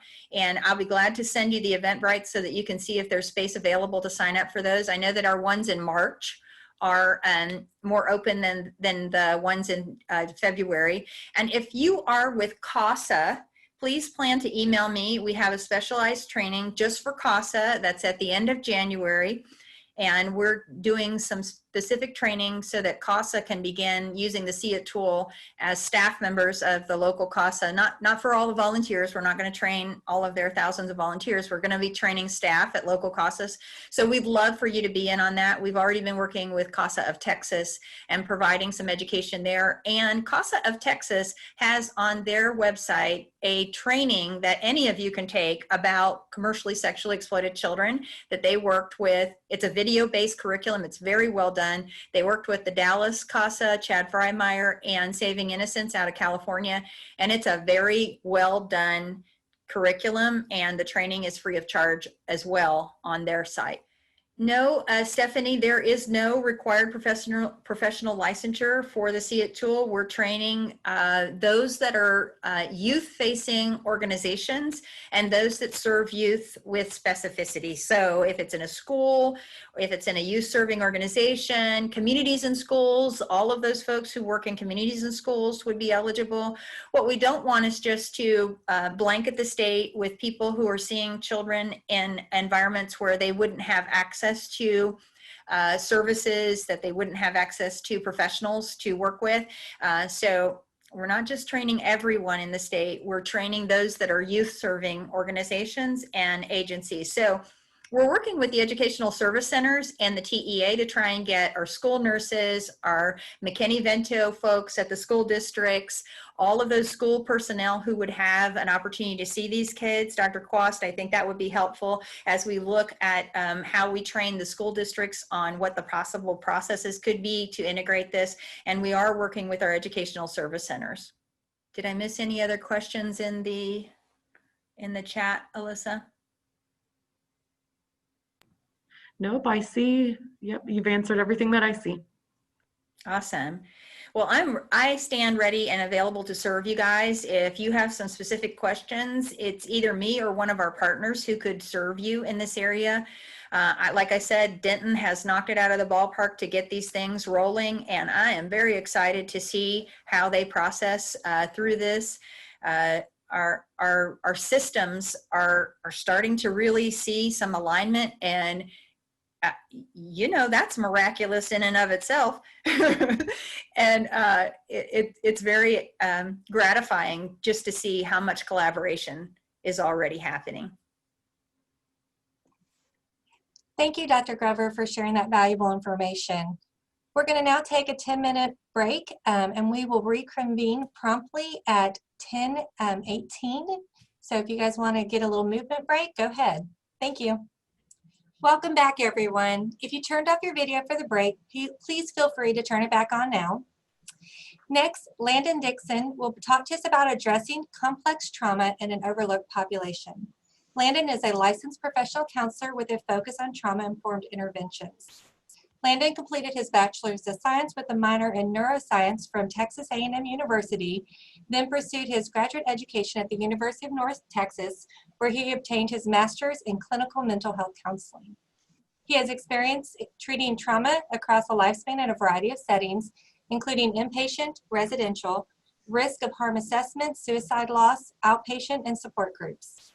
He has been trained in equine and animal-assisted counseling, EMDR, DBT, talk therapy, CSSRS, and a variety of supplemental approaches. Landon is honored to serve the animals and people who seek his help at Ranch Hand Rescue. Thank you, Landon, for being flexible today, and please, everybody, give him a virtual round of applause. All right, so as Rebecca said, my name is Landon Dickeson. I'm the clinical director at Ranch Hands Rescue. We are an animal sanctuary and counseling center right here in Denton, Texas. We are best known for rescuing some of the worst of the worst cases when it comes to animal abuse and neglect, and as a result producing some honestly world firsts in terms of animal care, like the first horse in the world to get a prosthetic without an amputation. We're actually about to put 3 prosthetics on a dog that was born with only 1 fully formed leg. We've got the first quadruple bypass on a sheep, a lot of nerve fiber mesh healing for nerve damage in a horse's leg. So a lot of exciting things in terms of animal care. And then that, through our founder, Bob Williams, and what he experienced as healing and growth from being around those animals, developed into our counseling program, which is equine and animal assisted counseling, where we partner these animals who've been through abuse and neglect with the individuals who come to seek services with us. It's really quite a beautiful marriage. I'll tell you all a quick story. This actually happened just last night. I had a client have a major breakthrough, and they broke down in just tears. You know, it was just such an immense and powerful experience. And the cat in my cottage, his name is Jones, and he actually has a rare autoimmune disorder. And he, if he doesn't take that medication that he's on, he can develop paralysis, in fact. And so he's been through his own journey. And she just broke down crying and holding him and petting him. And, you know, cats don't necessarily like to be held if it's not on their terms. So he just laid there and let her pet, let her cry. I'm getting choked up remembering it. And when she then sat up and still had her head hung and crying, he jumped off the couch onto the table in front of her, and with his paw put it out and stroked her head. It was the most amazing and incredible thing I've ever seen. And so touching, so healing. And that right there is exactly what makes equine and animal assisted counseling such a powerful thing, because the animals, they can just feel it, they just get it, they heal, and the people that they serve heal, and vice versa. And it's a wonderful thing to be a part of. So I'm happy to answer questions about Ranch Hands Rescue at the end of this, and always to take any questions via email, landon@ranchhandrescue.org. So getting into the PowerPoint itself, what we deal with at Ranch Hands Rescue often is complex trauma, because the individuals that come to us typically have been in another form of treatment and not gotten better. So oftentimes what that means is that there's been multiple traumas and a number of things that have increased the challenge for them. So let me check my chat real quick. Oh yes, agreed, he very much is. So in an overlooked population, one thing that Bob, knew that he wanted to do, and as I mentioned, Bob Williams is our founder and CEO. One thing he knew he wanted to do was create a residential program for the treatment of complex trauma. And he always thought it would be veterans. But as he started learning more about commercial sexual exploitation and sex trafficking, he discovered that boys and young men is a vastly overlooked population that are deeply affected by sex trafficking. And it's in fact up to 50% of boys are victims of sex trafficking in terms of youth that are sex trafficked. So people think of it as girls and women, and that is absolutely a major challenge and a major issue. And I do not want to overshadow that, but I do want to bring awareness to the fact that it's both. And a surprisingly high percentage is young men. And in fact, in Fort Worth in 2019, there was a sting, and 4 out of the 10 men that they arrested were seeking boys under 15. And there's your 40% just right in our own backyard. So this is a very real issue, and it's not being talked about as much as it needs to, nor is it being addressed.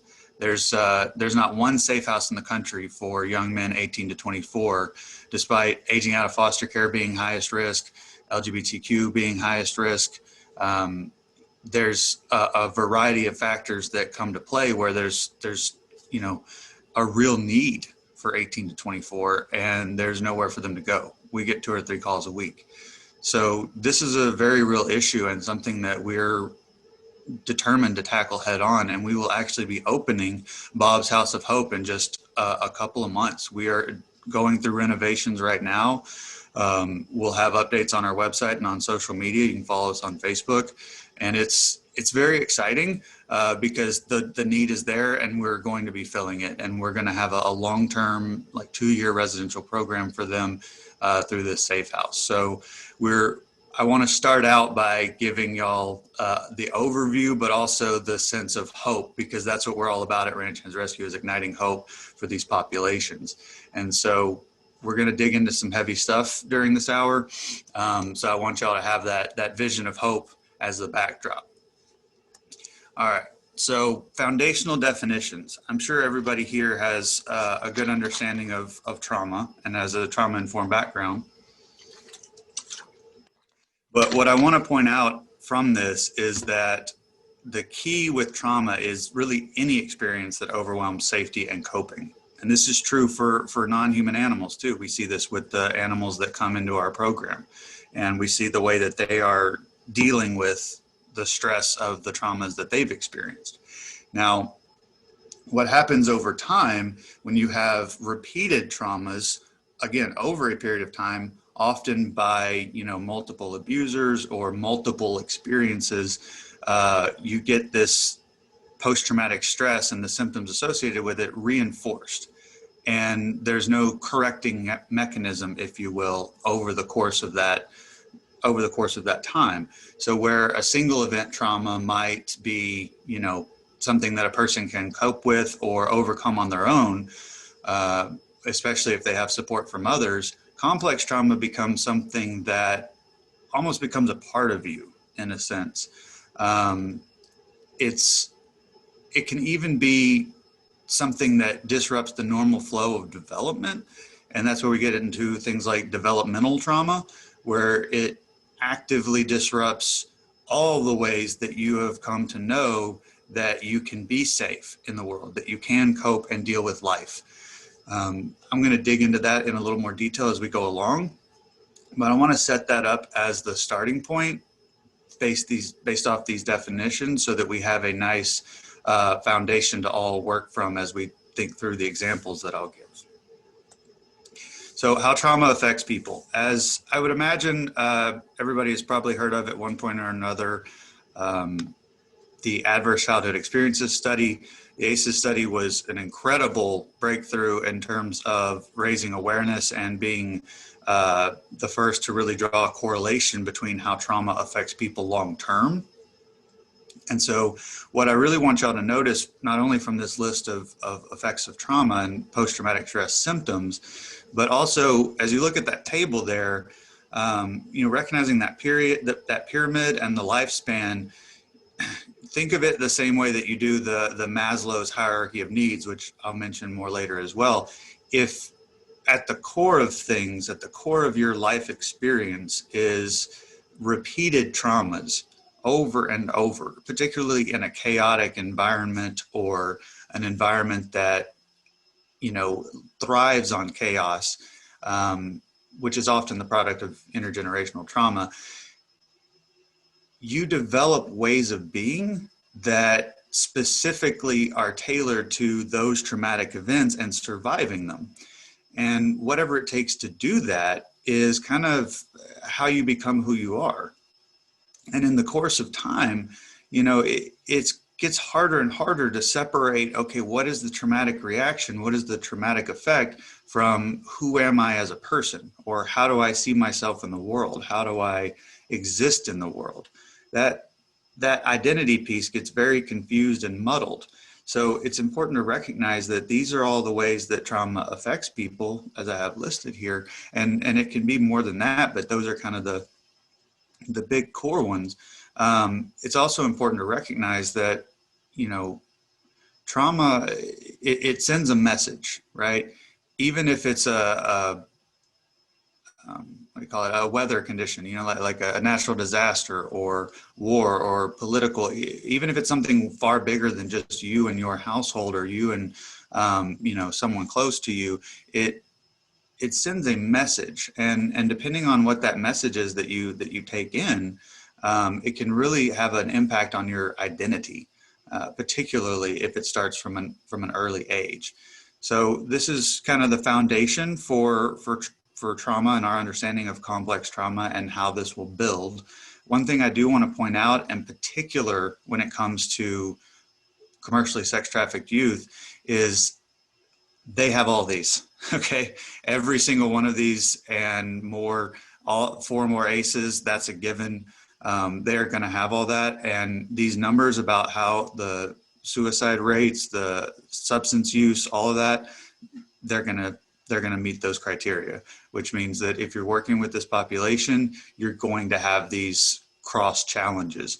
You're going to have cross addictions, you're going to have comorbidities, you're going to have a wide range of challenges that go beyond the initial trauma itself and beyond the initial diagnosis that they might present with. So as I mentioned before, up to 50% of sex trafficked youth are males.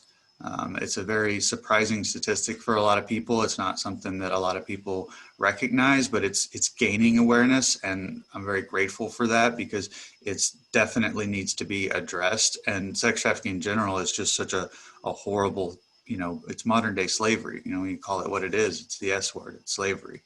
And this exploitation that happens, it's happening in our own backyard. It's not just overseas or across the country. It's right here in DFW, and the numbers extend into the thousands, as you can see here. 300,000 a year. Well, that's 150,000 boys, right? Or nearly.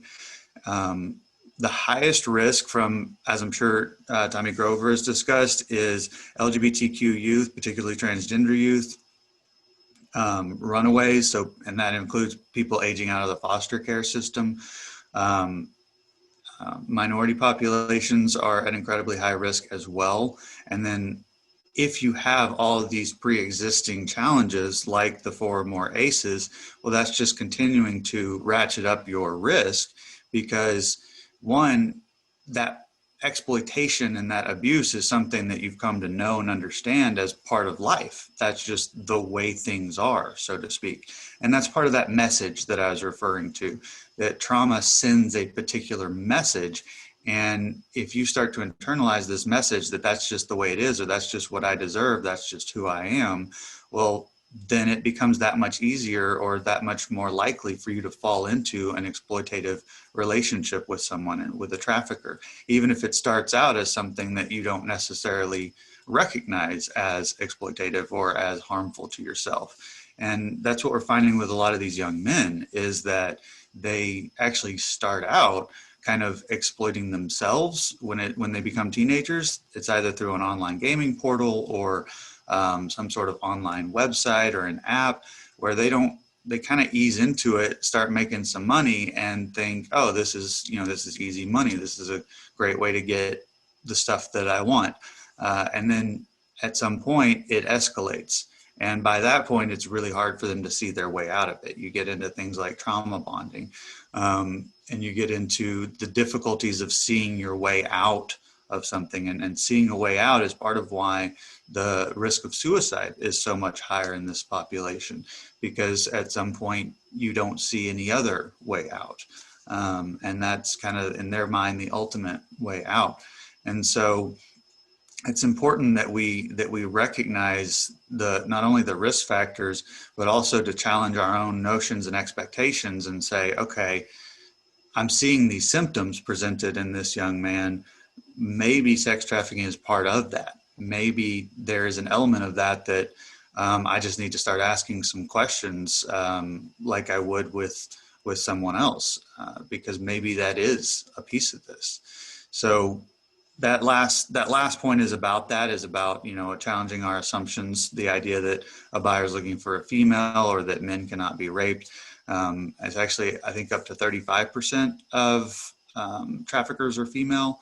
And there's this common occurrence, it seems, where there's kind of a back and forth that happens. There's, as part of survival in that world of sex trafficking, a victim will become a trafficker because that makes sense in that world. That makes a way to take more control and more power back for themselves.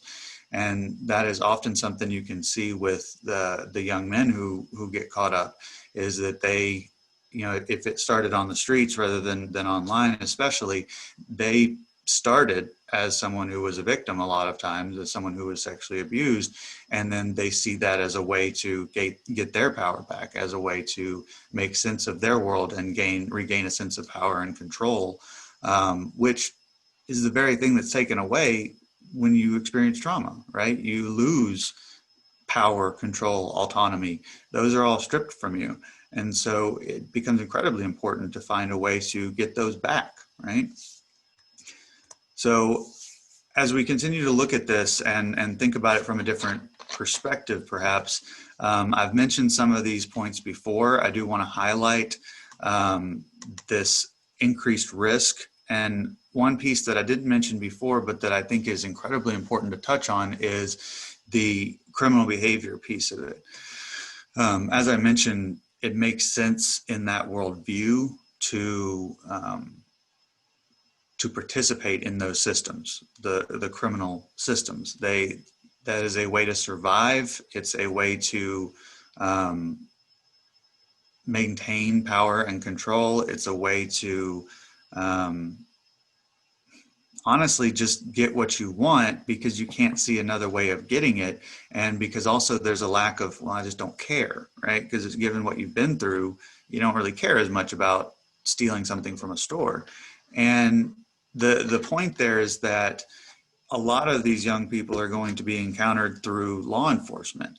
And so it's incumbent upon us to start looking deeper when we are assessing and when we're learning more about what's going on and what led to this, because sometimes that criminal behavior is the product of trying to survive, honestly. Other times it's because it's not nearly as important to them to not damage their community, because in many cases they feel betrayed or abandoned by their community, especially when the abuse started from an early age. It's hard to invest in your community and care about what's happening or your effect on others when you feel that level of abandon, that level of betrayed, so to speak. And just to, tie it back into trauma, that's kind of what trauma is a sense of betrayal, even if it's, even something like a medical condition can be a traumatic thing, because you're kind of betrayed by your own body. Your sense of safety and your ability to cope is taken away by your own body. So if you're having that done to you by someone else, and particularly nobody in the community coming to then help protect you or help you work through that, then it just reinforces that message, right? So again, things to keep in mind as we look through these statistics and as we challenge maybe some of our prior notions of who is a victim and what does victimization look like, as opposed to survival and attempting to overcome in a less than healthy way. So when we talk about the foundational principles of recognizing complex trauma, this can get hairy. And I hope I don't step on any toes here, but this can often be something that we overlook. Complex trauma often gets termed these things that I have over to the side: treatment resistant personality disorders. So as I mentioned before, if you have a history of traumas repeatedly throughout your life, particularly in childhood, and the way you learn to survive in that system is through your post-traumatic stress symptoms, because again, post-traumatic stress symptoms, they're how even just any mammal deals with a trauma. And so they are natural reactions. If those are the only thing that you developed was just your natural reactions, then over time, that becomes a part of who you are. It's hard to understand yourself outside of that, okay? So it becomes your identity, your personality, right? These disorders that persist become your personality. And so it's very hard to see a person see themselves out of that. And so we end up, like, whenever I see somebody that I recognize has a history of complex trauma, invariably I will see several different diagnoses, often some extreme ones, like bipolar with psychotic features, borderline personality disorder, DID, major depressive, then anxiety, then ADHD, ODD. Like, there's a variety of diagnoses that have been tacked on over the years, and often a variety of different medications that they've tried. And I include within that umbrella drugs, because for them, it really is an attempt to medicate. It's an attempt to self-regulate, right? So when we have these repeated different diagnoses and different medications and unsuccessful treatments, as you can imagine, that further sends that message, that further deepens that message of, well, I guess it's me, right? I guess I'm the problem. There's something wrong with me, right? Or I'm not good enough, or I'm broken. Those messages just get more deeply encoded. And the deeper that goes, the more resistance to treatment you're naturally going to get. One thing that I do want to highlight, because I feel like poor boundaries is probably fairly self-explanatory, and anybody that's worked with this population or just anyone with trauma will understand the poor boundaries aspect. But the inability to accurately assess safety, I want to spend a little bit of time on that, because one of the things that I've seen over and over and read about over and over with individuals who've experienced complex trauma is they find themselves to be a lightning rod for harm. It seems like traumatic experiences happen to them over and over and over throughout life. The individuals that pop into my head as I'm talking to all of y'all, there was a long history of abuse in childhood, but then once they became adults, it just seemed like sexual assault, job loss, unhealthy or unstable relationships, even like car wrecks and appliances in their home going awry. It seems like these just awful things just keep happening to them over and over and over, and they feel like they're just cursed with bad luck. And so, how do we explain that? It becomes very difficult to explain. Even Peter Levine talks about, things like intergenerational trauma or intergenerational effects, where he talks about a grandfather, a father, and then a daughter, 3 different generations, all experienced a plane crash where they were like one of 2 survivors in the plane, and all at the same age, like 33. So like grandfather was 33, then father was 33, then daughter was 33. Like, how do you explain that? Like, some of that stuff gets a little beyond the scope of this and difficult to understand. But one possible explanation, and something that I have seen for sure, is an inability to accurately assess safety. Oftentimes for these individuals, what feels safe is actually chaotic. Okay. And that's something I'm going to dig into here in the next couple of slides. So I'm getting ahead of myself, which I tend to do. So hyper and atypical assessment responses. If you're doing, things like Breer testing, trauma symptom inventory, the multi-dimensional inventory of dissociation, you're going to see a lot of that. You're going to see, some hyper responding, over responses on the assessments. You're going to see atypical responses that don't match up with what you would normally see. And, that'll be indicated on the assessment. And oftentimes you're going to see an exaggeration of the symptoms, which is, again, part of where you get this diagnosis of personality disorder, right? So addressing complex trauma. Safety, trust, and connection. And this is where we really want to dig in on what it means to not only recognize, but address complex trauma. So an individual's ability to assess safety, when that's disrupted, then they're going to come into your office that, however that looks, and they're going to surprisingly assume that it's unsafe.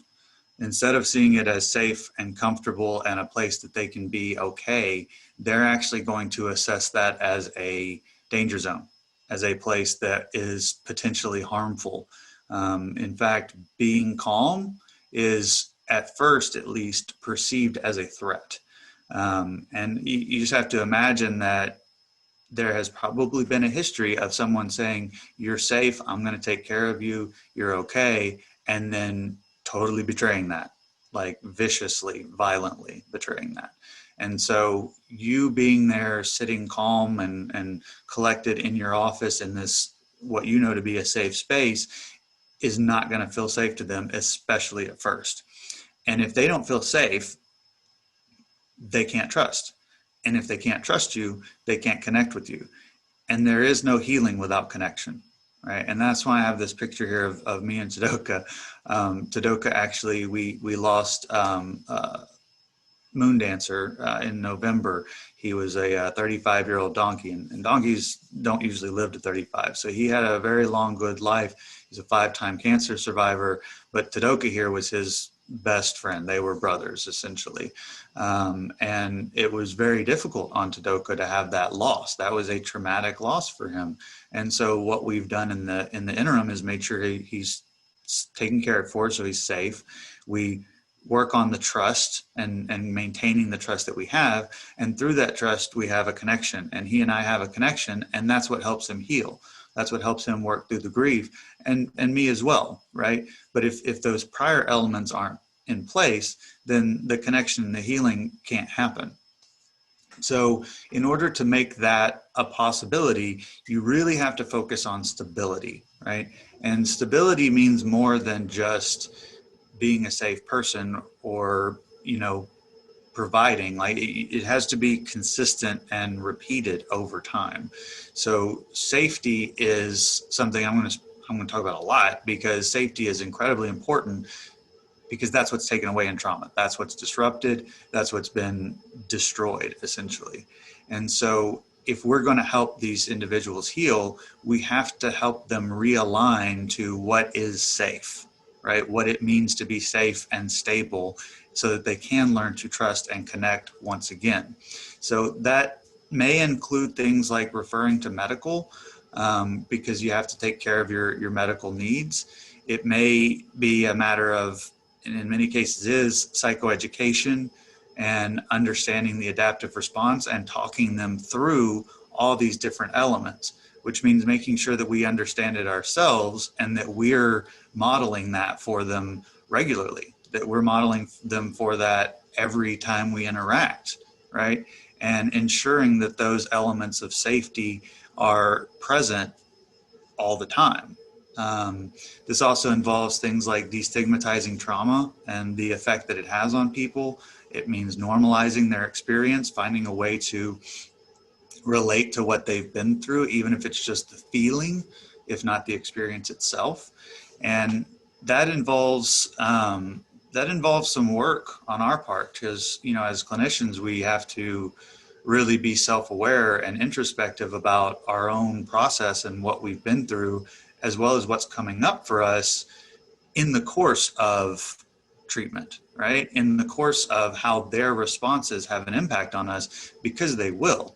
And in particular, those with complex trauma, they're going to push every boundary in the book. They're going to push everything and test every limit, sometimes to the same extent that a perpetrator would, because that's what they've known. And they're very much cautious about interacting with someone who isn't presenting the way others in the past have. And so it's kind of a devil thing, but also for our part, it's realigning how someone interacts with the world around them and how they interact with the people around them, right? So just keeping in mind safety, trust, connection.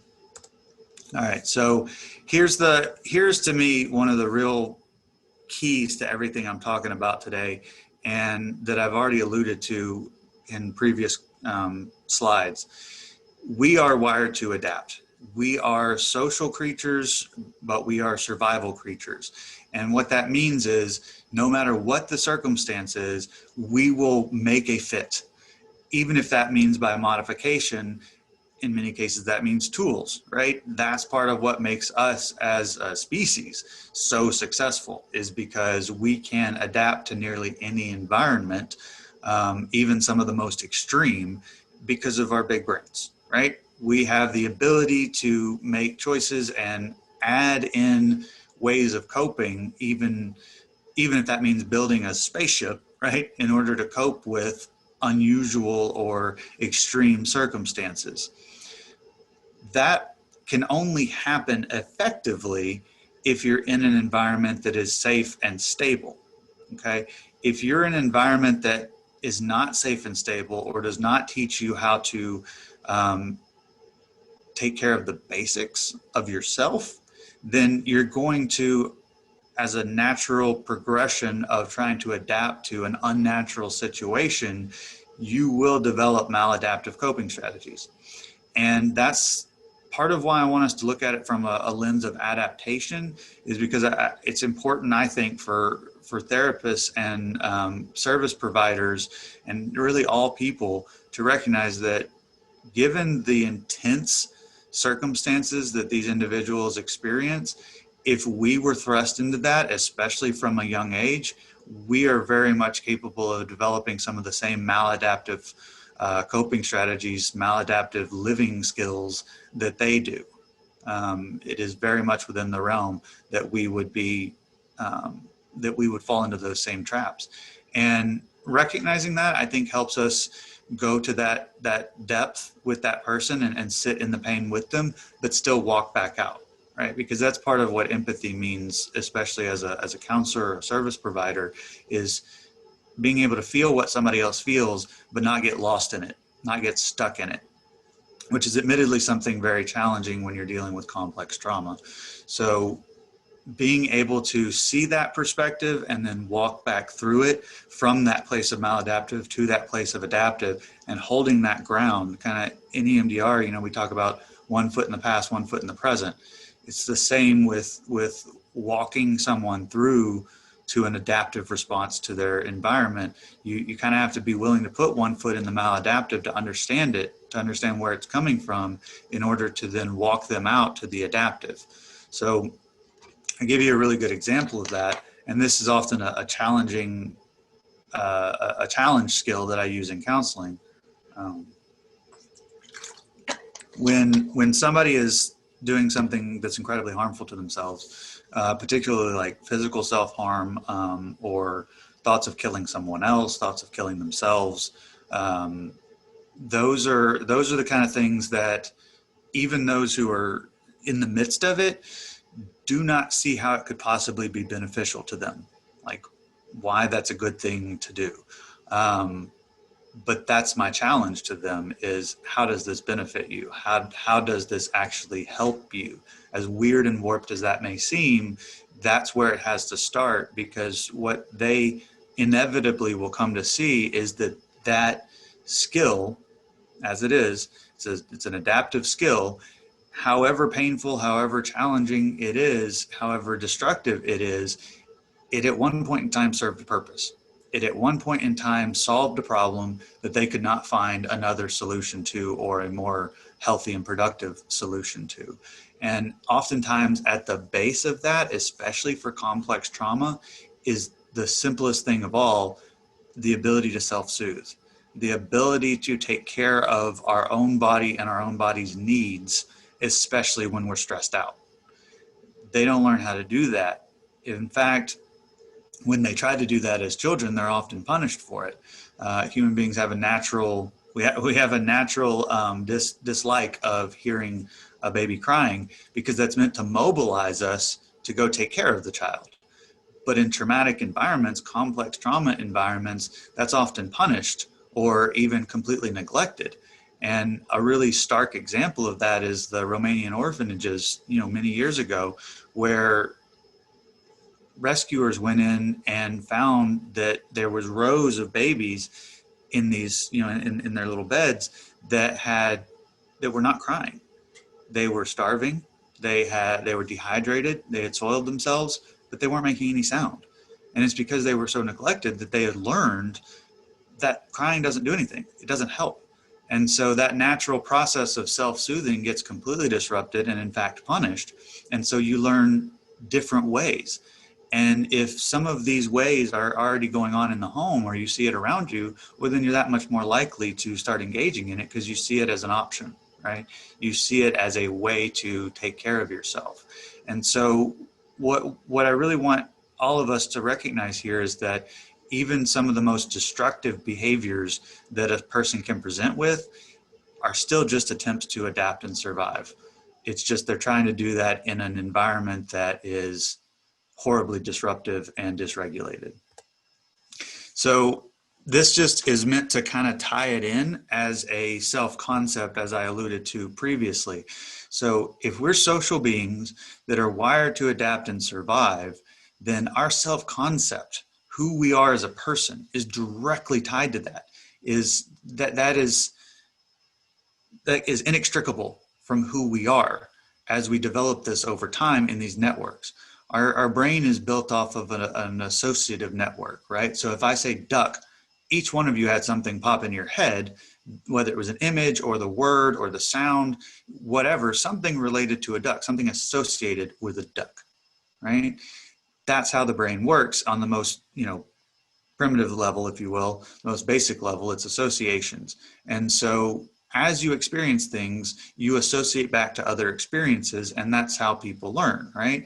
So if what you're learning, especially from a young age, is that the way you survive in a social setting invaded and constantly inundated with trauma, then your self-concept is directly tied to those trauma messages. So the trauma messages, I mentioned that before, so let's return to that. Trauma messages are both survival and destruction.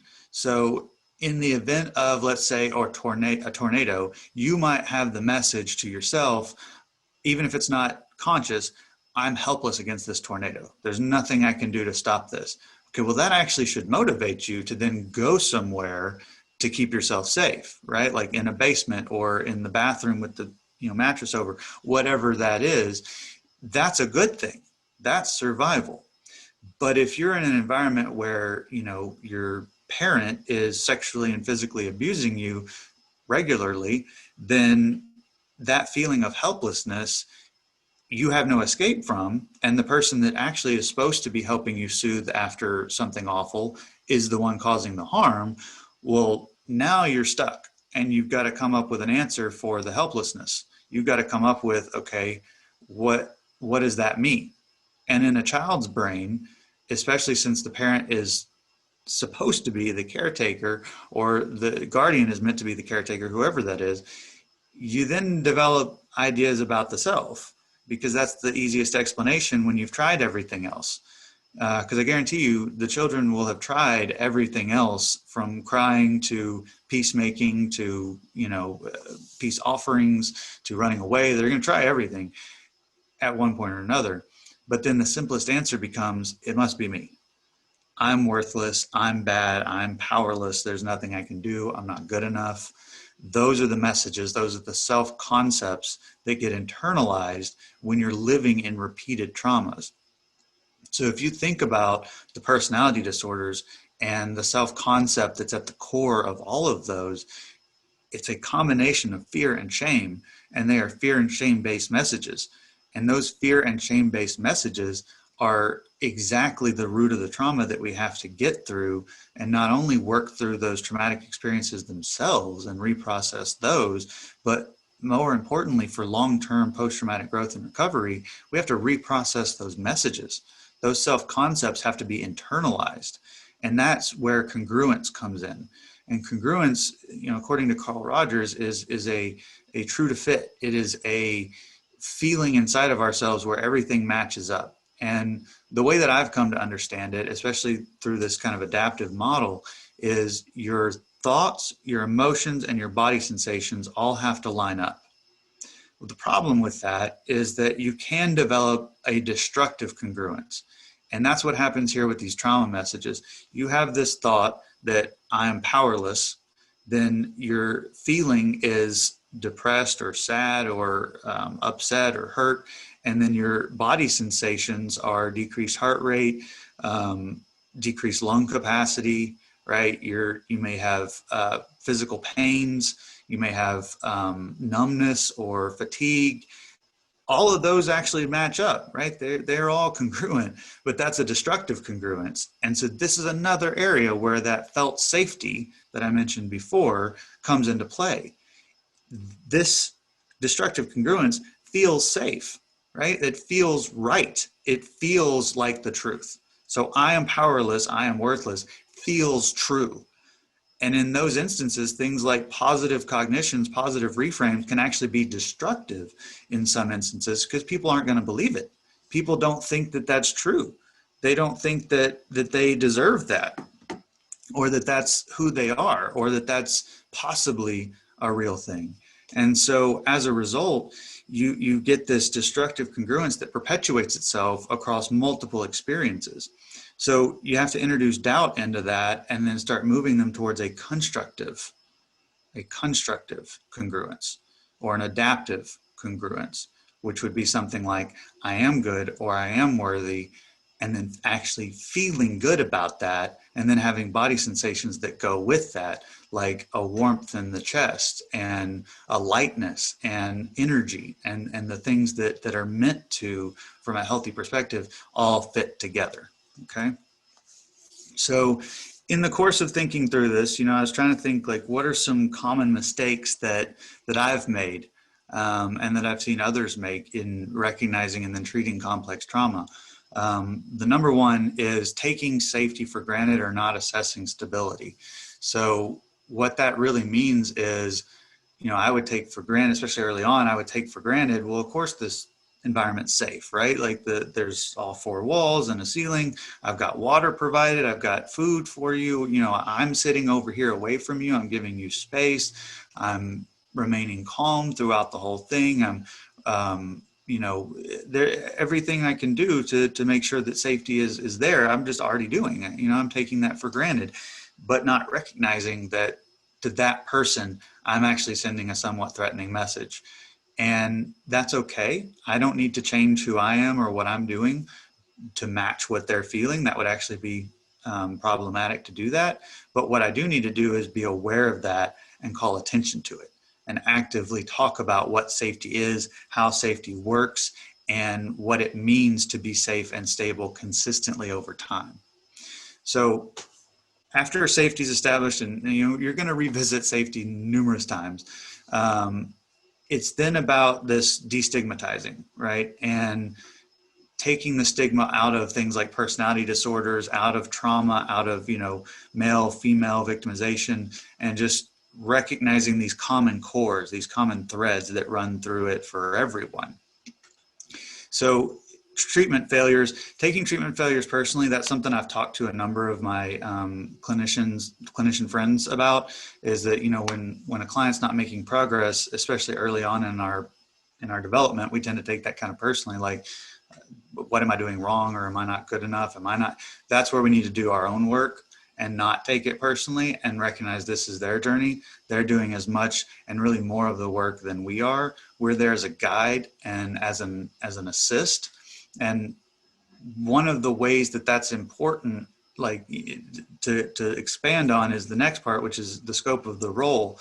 One thing I learned from reading Dr. Judith Herman is, and I think she puts it beautifully, is that a therapist working with complex trauma, their role has to expand beyond that of a therapist.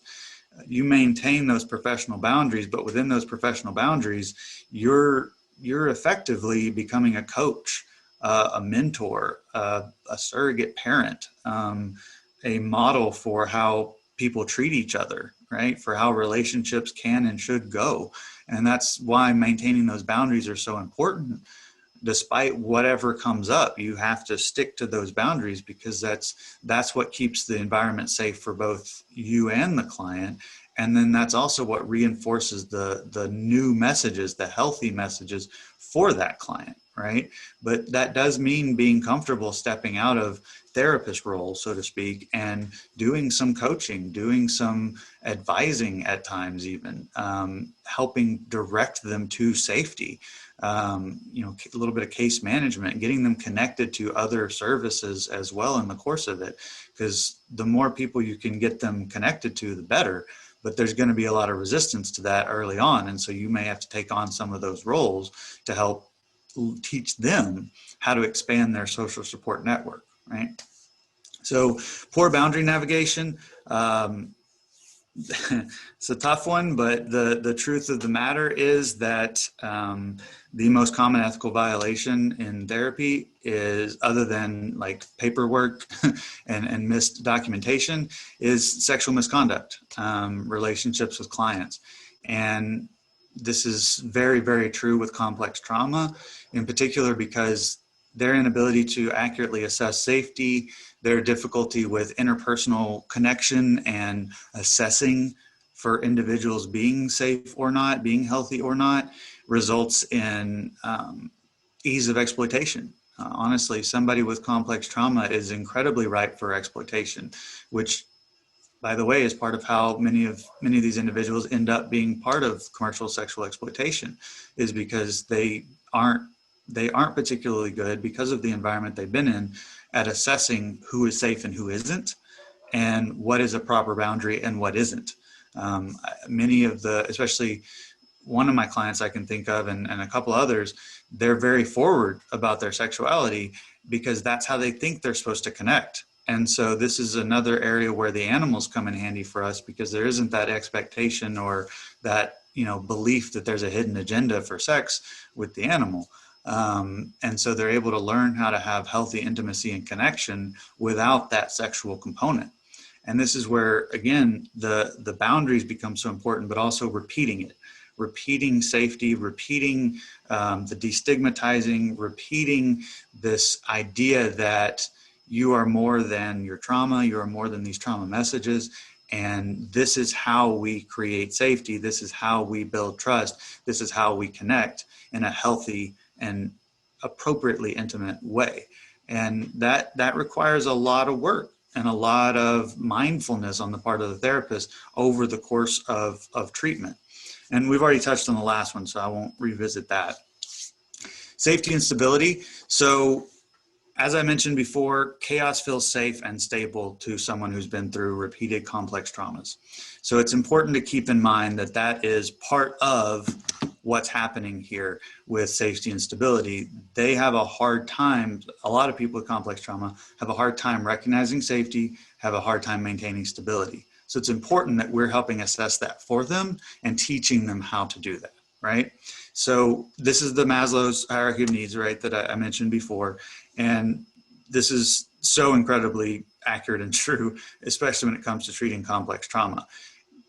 We have to find a way to understand what feels safe to them, not just what is safe, because physical safety and felt safety are not the same thing. And oftentimes, even once they start to get a grasp on the external felt safety and the physical safety around them, the internal safety is not there. And that's when another layer of the work really begins. So where somebody with a single event trauma or no trauma who comes into the office or comes in for services, while they may have an an external safety, you can start that internal safety work almost immediately. But with somebody with complex trauma, there's going to be a lot of time spent on external safety and stability, and then safety and stability within the therapeutic relationship, and then working on the self. And so, treatment's going to look like this. There's going to be ups and downs, and a lot of them, and then the occasional plateau. So the way I try to make sense of this in my head is thinking about the rock bottom. So as difficult as it is, we all have a rock bottom. And for some, it might be suicide. For someone else, it might be a drug binge. For someone else, it could be just running away from everything. It could be oversleeping. So we got to figure out what that bottom floor is, and then make that bottom floor, that bottom foundation, higher, so to speak. So if before the ground was suicide attempt, then what we want to build towards is that the next time that's no longer the bottom floor. Maybe now it's self-harm. Maybe now it's a drug binge, but that's still not good. That's still not healthy, but it's less deadly, right? So we're bringing that rock bottom up. So then once we hit that one, the next layer is going to be, like I said, maybe oversleeping or overeating a little bit, or, you know, calling in sick to work, even though you're not. Like, whatever it is, we're bringing that rock bottom up to where it's less risky, because what that means is that now our safety and stability, both externally and internally, is increasing. It's improving. It's steadily rising, right? And that's building through this hierarchy of needs. And in the course of this process in therapy, you're going to need to return to that every time. Every single time, remind the individual of where they are and where they've come and what's worked for them in the past to help them continue to build those layers themselves so they can go out in the world and be healthy and productive on their own. Okay. So touched on all of that. Good. What it takes to stabilize. I've touched on a lot of this already, and I'm aware that I'm starting to run up on my time a little bit. So safety and stability, these are all things that, again, we've touched on before. The thing that I want to highlight from this is evidence squared. So whether that's evidence times 3, evidence times 7, whatever, you got to square it. The individual needs repeated exposure to this evidence, that consistency and repetition, in order to feel the change occur internally about what is safe, what is stable, what is healthy. Because as you can imagine, growing up in a traumatic environment, there's been a ton of evidence to the contrary. And oftentimes, because they internalize these messages and then repeat it throughout their lifetime as adults, well, then it's just more evidence, right? And so as a result, check my chat. All right, cool. So as a result, they need constant and consistent reassurance and assurance, right? In order to help move forward into safety from the chaos and the self-sabotage. Oh, good, I do have a little extra time. Thank you, Alyssa. So this is how a person is how do I put it, is able to return after a relapse. This is how they're able to get back on track with the work and with the healing when there is a misstep, because relapses are part of recovery. We know that the average number of relapses for substance abuse is 7. It's just going to happen in one form or another. And in the case of complex trauma, that often means leaving completely. We've seen this a number of times at the ranch, where an individual will kind of drop off or will leave for a while and then come back. And that's part of it. I'm okay with that. I understand that that's part of the process. While I try to discourage it and talk it through with them, I'm never going to control them. I'm never going to say, you have to do it this way. You have to fit within these specific parameters in order for me to provide you with treatment, because that's exactly what was taken away, as I mentioned before, is power and control. And part of giving that back is giving choice and letting them make decisions for themselves. And I was actually talking to another clinician friend the other day.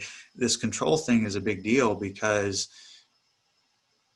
not only for the individual and their recovery, but also for us as clinicians, recognizing I don't have control here, right?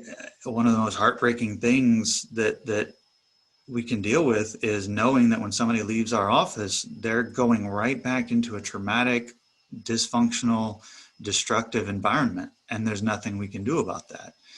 While there are things we can do socially to continue to advocate for change and make things make the world a safer place and a healthier place in general, in that moment and really day to day, you don't have control over that person. You even if you locked them up and put them in a padded room, you still don't really have control over what they choose to do, because a lot of that stuff they are going to do in their head. I mean, a person in isolation will start to hallucinate. They can't escape what's already inside. And so, adding that attempt at control and lockdown just makes it worse, honestly. And so, as difficult as it is, we have to just be there. Much like a parent who has a child making bad choices. Is like, you can't force them to make good choices. It's about creating an environment of safety and stable safety. And then it's about building that trust and maintaining that connection so that they want to make good choices, so that they start to choose healthier things for themselves, not because they have to, but because they want to, and because they see that as a better route, a better direction to go. And this takes time, and this takes repeated exposure of nurturing and assurance and consistency and acceptance, all of these things that I've mentioned. And it's tough and it's draining, and it's important that we involve ourselves in self-care in the course of teaching someone what it takes to heal. So much of this I've touched on already. So I want to, I want to, again, for the sake of time, focus on a couple of really key pieces. One of the most important pieces of this is teaching that congruence that I talked about earlier, the adaptive congruence, and then helping them develop a reliable sense of hope and trust in their self. Because true connection with another is not possible until we have, at the very least, safety and trust internally, within our internal system. And internal family systems can be helpful for this process, but what we tend to focus on out at the ranch is the equine and animal assisted counseling component, which I will touch on a little further in a moment. But having that trust in yourself and then trust in others is how you develop that connection. And that connection, as the research has told us time and time again, is the most powerful predictor of healing and recovery in therapy, is the therapeutic relationship, that connection, right? So it's important that we're able to teach someone how to experience connection with attachment and detachment, particularly with complex trauma. Males, females, anybody, transgender, anyone who's experiencing this level of disruption, connection is foreign. Connection is scary. Connection is hard to even wrap their head around. So what that means for us is, okay, if they're in the room and we're having a direct conversation, we may have an attachment in that moment.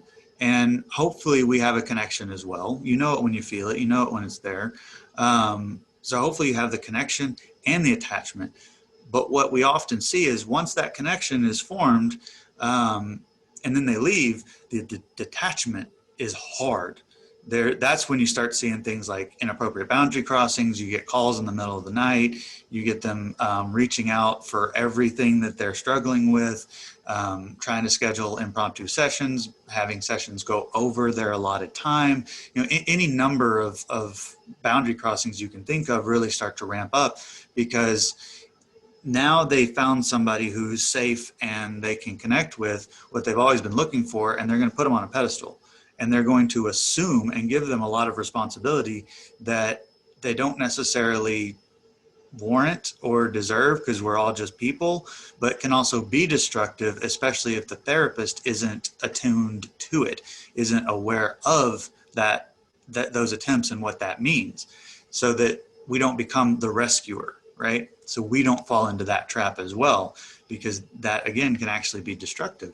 So what I'm talking about is being able to have that connection, and then they're able to detach. They're able to leave your office and still be okay on their own and know that they're still connected to you. Whoever you are as a service provider, it doesn't have to be your office. It can be out on the streets. But being able to know that there's still a connection, but you're able to detach and still be okay. And a lot of that is going to come from being able to have an internal sense of trust, but also an okay with rejection, and okay with no expectations on that connection, on that invitation to connect, if you will. And honestly, like that's what happens with the animals, right? Is being able to have an open invitation, because they're real good with boundaries, and they're real good with saying no, or, in their case, just walking away is saying no. So if they're going to connect with you, it has to be an open invitation. The posture has to be, open and accepting, right?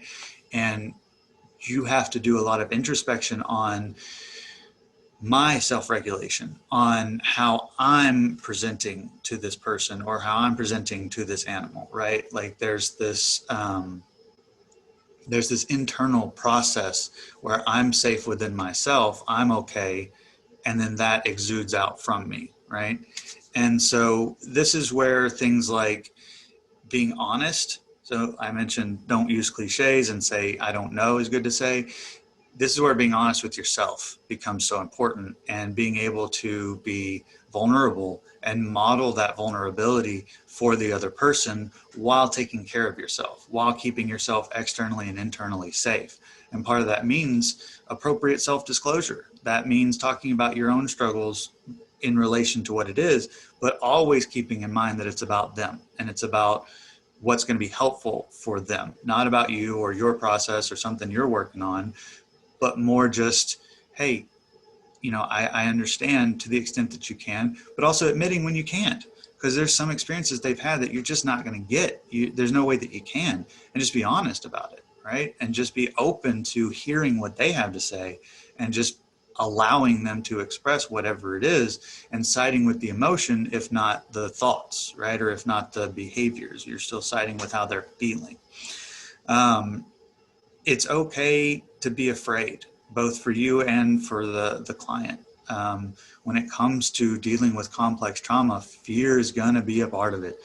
Fear and shame, both are going to be deeply tied into this. And so it's important that we recognize that and allow that to be a part of be present in the room, and to be okay with that, and to allow both the individual and the therapist to feel it and know that those feelings are okay and that those feelings can inform us. We don't want those feelings to dictate our decisions, but we certainly want them to inform it, because even those maladaptive ones, even those destructive ones, they're still trying to send a message. And often that message is one of protection, right? It's trying to protect in some way, even if it's a destructive way. And so what we want is to be able to say, okay, I recognize you, I hear you, I'm open to what you have to say, but now I have new skills. Now I have new directions that I can take this, a new way to go about it, right? So some of these other direct strategies on here, that's kind of conceptual. Direct strategies, as I mentioned here, you have some external ones about the basics of food and water, not blocking doors, being clear, having animals, because animals pick up on, you know, your internal reactions and they respond accordingly, like Jones, which again, I can't think about that too much because I'll start crying.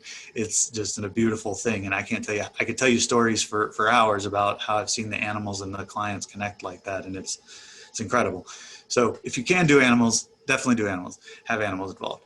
So in terms of internal safety, all the things that I mentioned before, and then just like I said, as Carl Rogers says, unconditional positive regard, and then just having that empathy and acceptance for self and others. Self-regulation, these are great skills for teaching as far as those direct strategies go, is teaching them to establish felt safety internally and intentionally. Using grounding techniques. I've included those in my handouts for my presentation. It goes over audible, touch, visual. You can do olfactory, any number of ways to help you down regulate. And I say, you know, we call it down regulate for when somebody's upregulated, but it's a bottom up process. It's basically re-regulating the brainstem so that the neocortex can kick back online. Because at the core of all this is a neurobiology that's consistent across the animals and the people that really says, okay, if I'm dysregulated, then I don't need to think.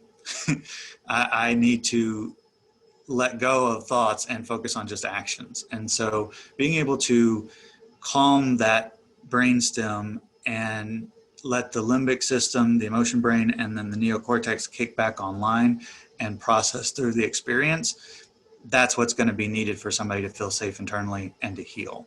So I can spend more time on this at another time. Connecting with others and connecting with self. These are things that I've already touched base on in different parts of the presentation, but the whole idea is that you as the therapist or you as the service provider want to be aware of your internal process and how that affects someone else, because they're definitely going to be watching for that. And so connect with yourself, connect with the other, and recognize that it's a feedback loop, right? That all of these different elements are a feedback loop that they're learning from and you're learning from. And it's a process of discovery together. And that's why it's so important to maintain those boundaries as everyone works through the professional boundaries, as everyone works through that stuff together, okay? sorry, I'm rushing a little bit. So equine and animal assisted counseling in the treatment of male victims. This is huge. This is where any survivor, but particularly males, have an opportunity to have an intimate connection without any kind of expectation, nothing sexual, nothing financial, that's just relating and zero judgment. And it helps the animal heal, right? Because they've been through their own traumas and disruption of trust and safety and connection and all that. And so it's a cyclical feedback loop once again.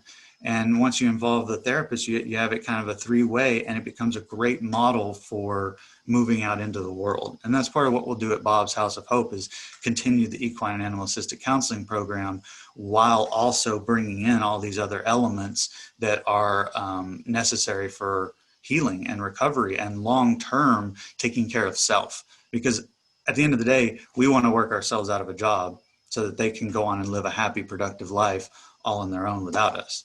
So hopefully this has been helpful. I know I kind of had to rush at the end. I'll leave that slide up for a moment. I think I've only got like 2 minutes left. So if there's any questions on any of this, I want to leave at least a minute or two for those, and then just leave you with those questions and recommendations. Thank you.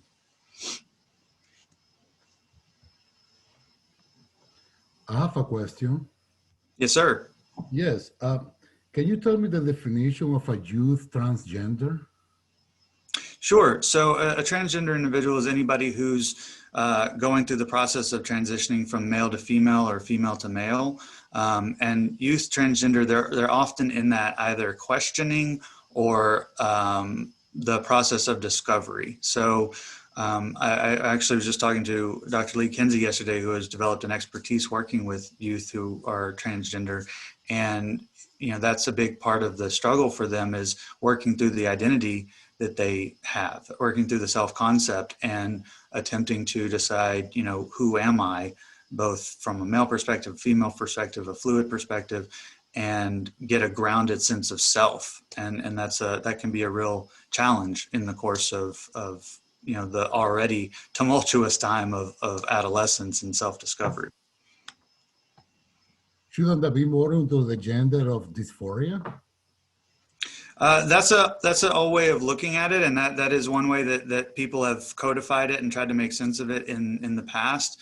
And so there is an element of that, and that's part of the questioning, where at times someone is not sure of their gender identity, and so they're processing through that. And that's where having that unconditional acceptance is really so important, to give them the space to work through it and to be able to choose for themselves and understand themselves in a safe and healthy way. Thank you. Absolutely. Other questions? We have 1 minute left.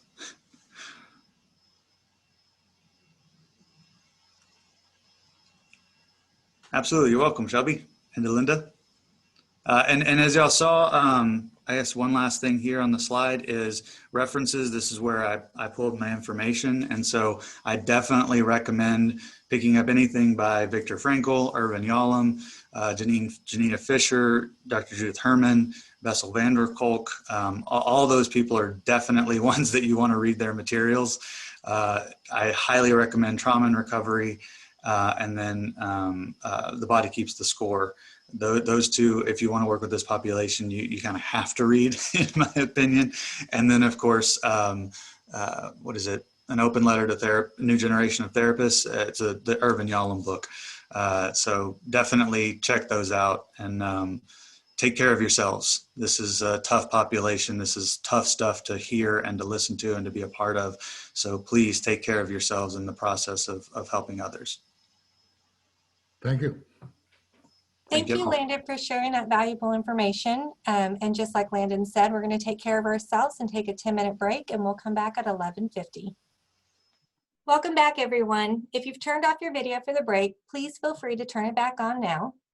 Next, Sandy Storm will share a trafficking survivor's perspective with us. Sandy Storm is the author, speaker, and abolitionist currently serving as Director of Strategic Impact with Deliver Fund, a nonprofit private intelligence firm that is focused on countering human trafficking.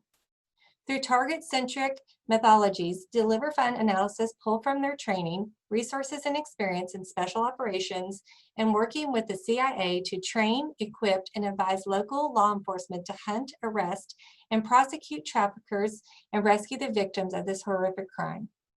Herself a child sex trafficking survivor, Sandy has served on coalitions, task force, and multidisciplinary teams addressing human trafficking since 2009.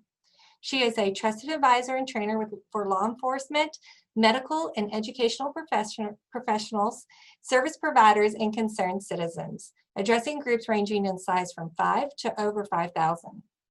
Featured as a subject matter expert in Dr. Elizabeth Wheaton's college textbook, The Economic of Human Rights, Sandy is also a published author, has written a trilogy about her experience with child abuse, human trafficking, and the industry of commercial sexual exploitation. Sandy has sold thousands of copies of her books, Becoming Navi and Hello Navi, and readers eagerly await the third book in the series, Goodbye Navi, which will be released in late of 2020. Sandy always shares a message of hope, healing, and restoration, and has experienced a powerful transformation, now living what can be only described as a brand new life. It is her great honor to engage the community through inspiration, education, and empowerment to bring a true societal change with a vision of ending human trafficking. I'm going to put her social media into the chat so you can continue to learn more about Sandy. And please, let's give Sandy a warm virtual round of applause.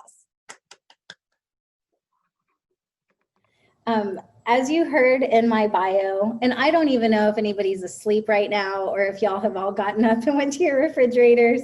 I'm standing between you and lunch, so I'm sure you're starving and probably after the heavy load that we heard this morning from our amazing presenters, probably ready to check out too. So thanks for staying with me and hanging in there. I'm gonna do the best I can to do the presentation from here with Alyssa, switching the slides. And again, I just want to thank you especially, not only for helping me with the slides, but for putting this together, and your team is just incredible. I know that this was a lot of hard work to go to even put this event together with our current circumstances. And thank you to Laura with the Denton County Probation Services, the Deputy Director, for referring me to share my perspective with the group. It's an honor to work with all of y'all. And I want to most of all thank everyone who is here in attendance. There's 88 people participating in this presentation right now. And the fact that you've dedicated your time and your attention to this issue, I just want to say thank you to all y'all, as we say in Texas, and let you know that the commitment that you've made today is not going unnoticed. And I'm really confident that you're going to be even better at serving the kids that you care about and that you're setting out to work with after hearing from the other amazing presenters today. So we're going to talk about trafficking from a victim perspective. And as you heard in my bio, I'm an author, a speaker, not necessarily a technology guru, but I am the other things. And I've been doing this for over a decade, since '09. So I call it the justice movement. I don't know if that sounds like what you think that this looks like, but because trafficking crosses race lines, it crosses sexuality, it crosses into poverty and all of these places where we see injustice. I believe that the anti-trafficking movement is working for justice. And so that's why I'm camped out here at Deliver Fund now. And I've been with this organization for a little over a year and just honored every day to come and work with this group. So I'll go into the disclaimer. I am in a paid position with the organization, but it's a nonprofit, so we're not at a conflict of interest. So if you want to go through the disclaimer and then onto the trigger warning. So I know that we've all heard, I see disclaimer, there we go, good. We've all heard a bunch of trauma language all day, and I know that y'all work dealing with trauma every day. It's a little bit different when it's a personal story, and because I'm going to share things from my personal story, there might be triggers still even after everything else that we've heard today. So I just want to let you know that I present in a way that it's no worse than even what would be on like a TV or social media. There's so much available out there today, and really no limits on information anymore, and decency. I'm very, very cognizant to honor your hearts, and I don't want to shatter anybody with details of my story, but I want, especially with a training like this, I want to be real enough that you know that you're able to use what I experienced to help the kids that you're serving. So I believe that God gave me this story and the ability to tell it for a reason, and he's not going to waste this. So he's put me here today in front of you, and it's an honor and a privilege. But I do want to remind you of those triggers if you need. I love that Dr. Grover shared some actual self-care practices. If you do deep breathing or yoga, or if you want to read your Bible or a happy story, listen to some good music after this presentation, everybody has permission to even turn it off or get up and take a break if you need to, if any of these things are triggering. So with that being said, buckle up. Let's go for a ride. And I'll go to the next slide. And this is back when I was so cute, right? I mean, look at that smile, the little toothless grin.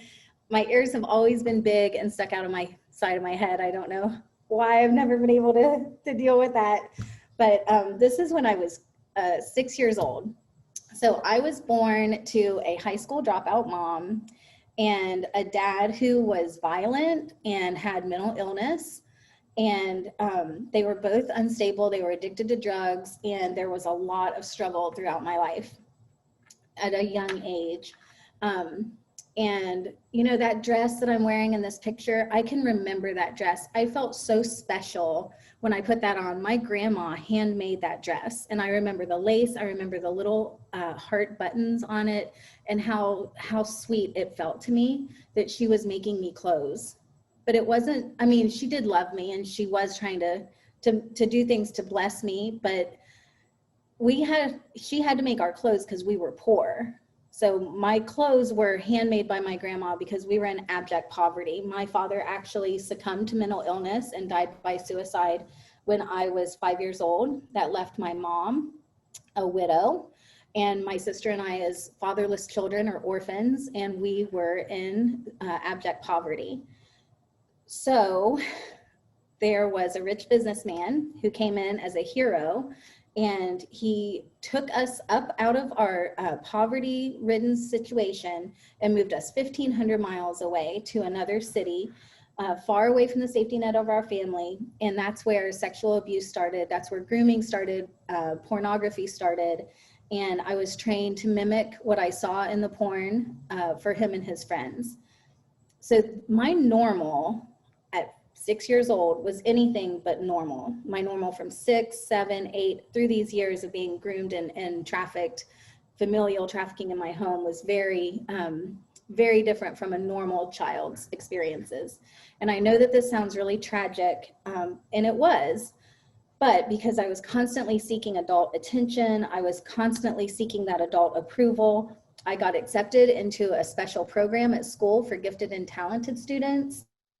And I got to go through a lot of fun extracurricular activities. I got to, the city that we moved to was right on the Gulf of Mexico. I lived right down the street from my school. I got to walk to school every day, and I got to walk to the beach, and I got to fall in love with the beach at a young age. So it wasn't all bad, but there were a lot of really bad parts of this part of my life. And we'll go to the next slide. And then, I don't know, can y'all guess? You want to put in the chat box how old do you think I am in this picture? Let's see if anybody's watching. Let's see if anybody's listening. If y'all haven't tuned me out. Hey, Stephanie's right. So a couple of you got it, 12 years old. I'm 12 years old in this picture. And you can't see under my hair, I shaved my head, I had a mohawk, I wore all black, I had black eyeliner, black nail polish, my soul was black, like I was so depressed and so dark. And the familial trafficking I had experienced led me to run away. And when I ran away, I was led to survival sex, which we've heard about. I was led to street trafficking, which we've heard about today. And honestly, I know this sounds really tragic, but I would rather sleep under a bridge and eat food out of a trash can than go home and deal with the daily sexual abuse that I was facing. So my reality, when this picture was taken, was the hardest season of my life up until including today. And I had at 12 years old, I'm 12 in this picture, I had already had multiple stays with juvenile detention. I had already been in multiple MHMR facilities, mental health and mental retardation. I think now we call them behavioral health. I had been in psych wards. I had had trips to the ER from rape. I had had my head split open with a crowbar in a back alley looking for drugs one night at 12 years old. I had even had a forced abortion. And we're going to talk a little bit about that in a minute. But this part of my life was very, very sad and very, very dark. But there is good news. I had so many interactions with law enforcement that the judge decided I was not able to stay in that city anymore. So he sent me back to my dressmaking, cookie baking grandma. And I got to fly on an airplane for the first time. And that was super exciting. At 12 years old, being unsupervised or whatever on an airplane was a really good memory for that time in my life. So let's go to the next slide. I'm not going to ask you to guess my age today or in this picture, but this is around 23, 24. And this was my rock bottom. I remember the day that photo was taken, I was so strung out on drugs. I think that day or the next day, I ended up in the ER from dehydration and just completely malnourished, sick, and addicted to drugs. So at this time, I was the out of control drunk girl at the strip club or the desperate girl with no stability, just looking for a relationship and ending up with a sugar daddy that could help with attention and financial support. I was hopeless, looking for heroin on the street, standing on street corners, under pimp control or on my own, desperate for drugs, desperate for anything that could numb my pain and numb the tragic things that I had went through and the memories that I was experiencing. Anytime I was sober for longer than a few hours, I would start going through this like wheel of memories in my brain of all of the trauma I had experienced. So I would go and find more drugs. And if I couldn't get drugs, I would find money to get more drugs. And now you know how I got there. So you might be, like I'm in Dallas right now, right? I'm right down the street from Harry Hines. There's a corner at Harry Hines and Walnut Hill where we know is the red light district in our city. And we see girls out there on those streets. This is how they ended up there. They didn't wake up one morning and say, I know what I'm going to do with my life today. I'm going to get in my car and I'm going to drive to Harry Hines and take off all my clothes and stand in my underwear on the street corner. People don't make those kinds of decisions. Trauma makes those decisions for them. So there were a lot of close calls with death during these years of my life. I felt absolutely worthless, and all of my experiences had told me and verified the belief that I had that I was worthless. But I did, in the midst of all of this, I had a friend who I didn't know at the time, but he and his family were praying for me. And they were praying for my survival, and they were praying for my life to change. And he later became very instrumental in my freedom and my healing. And I'll share a little bit about that in a minute too. So let's go to the next slide. This was school. So we're gonna go back to between 6 and 12 because y'all are dealing with kids, and I wanna talk especially about children and about my experiences as a child. So this is like a normal school photo, right? This is a classroom, interactions with a school nurse. And this was not my experience. I visited the school nurse a lot. I was constantly in the nurse's office. I was looking for that adult attention, first of all. And I found out that the school nurse is a really good way to have a one-on-one conversation. She doesn't have a classroom with 28 kids in it. I could talk to her and I could get Tylenol from her for my migraines. I had migraine headaches a lot during those years. I would have stomach cramps and I could lay on the cot in the back of her office and I could take naps. I was tired because sometimes I had been up late at night the night before with my stepdad and his friends. And because around like 9, 10 years old, I had started to be given alcohol and marijuana by my trafficker to help to groom me and to help to make me compliant to what they were asking me to do. I was dealing with substance abuse and addiction, and I didn't know how to verbalize that to the nurse, but I would go with issues related to that to the school nurse. And that was like my safe place. So on the other side of the coin though, at this time of my life, I'm also starting to experiment with drugs and alcohol in an unhealthy way to self-medicate. And I know it's difficult to think about the things that I'm talking about happening to a child, but I want to encourage everybody on this training. It was when I was 12 years old, one of my teachers actually called law enforcement and tried to get me out of that situation. So there was a hero in the midst of this story, and y'all are all qualified and capable of being that hero in another kid's story.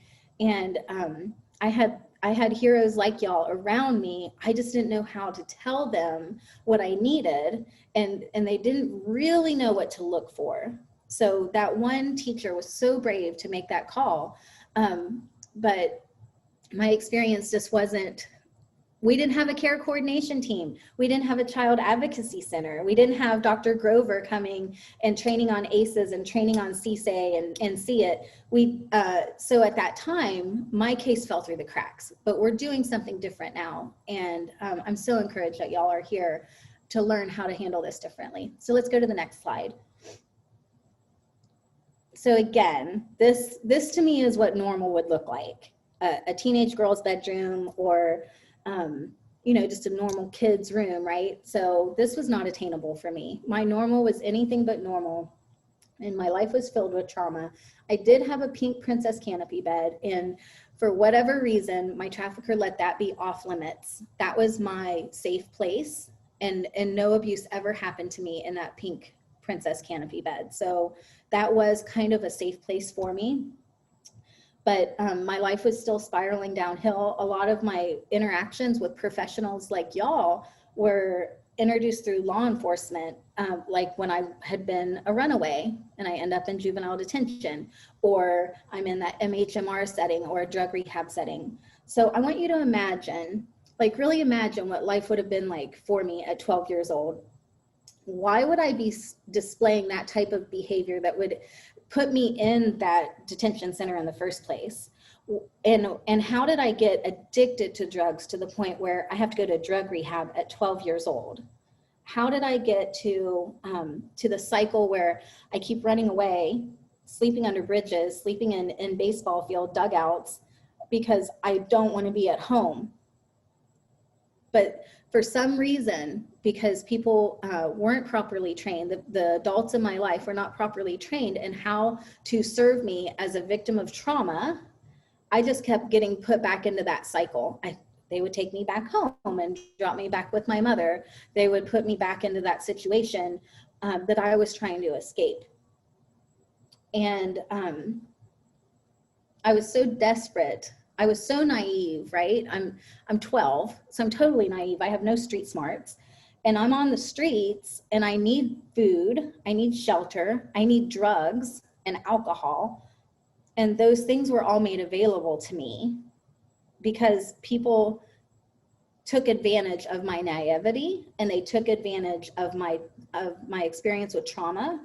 And I had already been trained what men wanted to do to my body. So it was really easy for me to learn to use that to survive at just 12 and 13 years old. And I want you to think about some of the students or some of the kids that you've worked with that have been like really difficult cases, that have displayed really concerning behavior. And it felt like you just couldn't reach through all those brick walls that were put up in front of or between you and them. And I want you to think about, if they had experienced similar events to what I went through, I can understand their defiance. I can understand their distrust. So I want you to, when you're sitting across from that really difficult kid with all those brick walls, I want you to think about how each one of those walls got established instead of thinking about how you're going to get through them. Like, we have to know the root cause before we can start dismantling things, right? So one point that I want to make before we switch this slide is that during this time that I spent on the streets, there was one common thread in my experience. And that was, no matter if I was 12 or 13 years old, that there was a never-ending supply of men. And I'll even say 12, 13, up to 24 years old when I got out, there was a never-ending supply of men who were willing to manipulate me to get what they wanted. And they were grown adult men. I was a child for most of this time.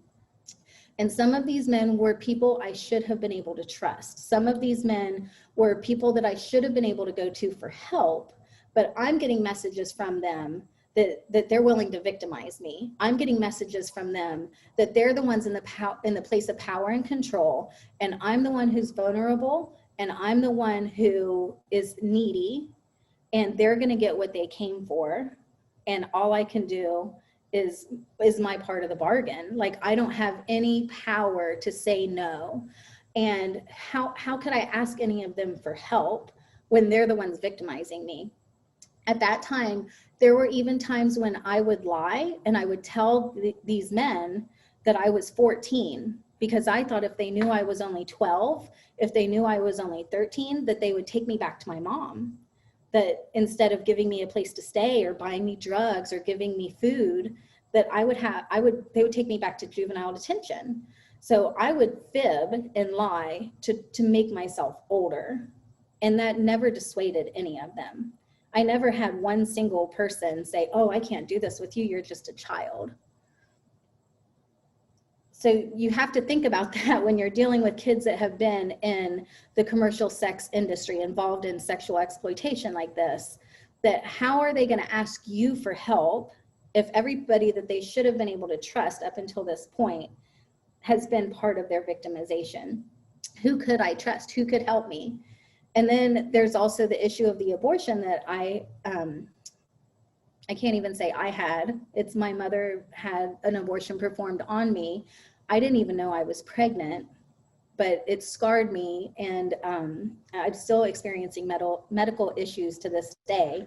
And I know that's an extremely difficult subject to talk about. But the good news is that I have an amazing husband, and I have a wonderful, kind adult stepson, and I even have a grandson. And he's brilliant and he's incredible. And my husband and I have been extremely blessed throughout our lives with lots of nieces and nephews, and we've been able to give a lot of love to kids. We just haven't been able to have any of our own. So we'll go to the next slide. This is from a well-known, widely cited study from Laura Lederer and Christopher Wetzel called The Health Consequences of Sex Trafficking. And I think it's 2014 or so. So I know that we need more updated information. I'm glad that I'm really grateful for all the people doing the work to gather data and disseminate it. So let's go to the next slide, please, ma'am. I call this one Sex, Drugs, and Rock and Roll. This is what my coffee table looked like when I was like 20 years old, from probably age 18, 19 to about 24 years old. This was my everyday.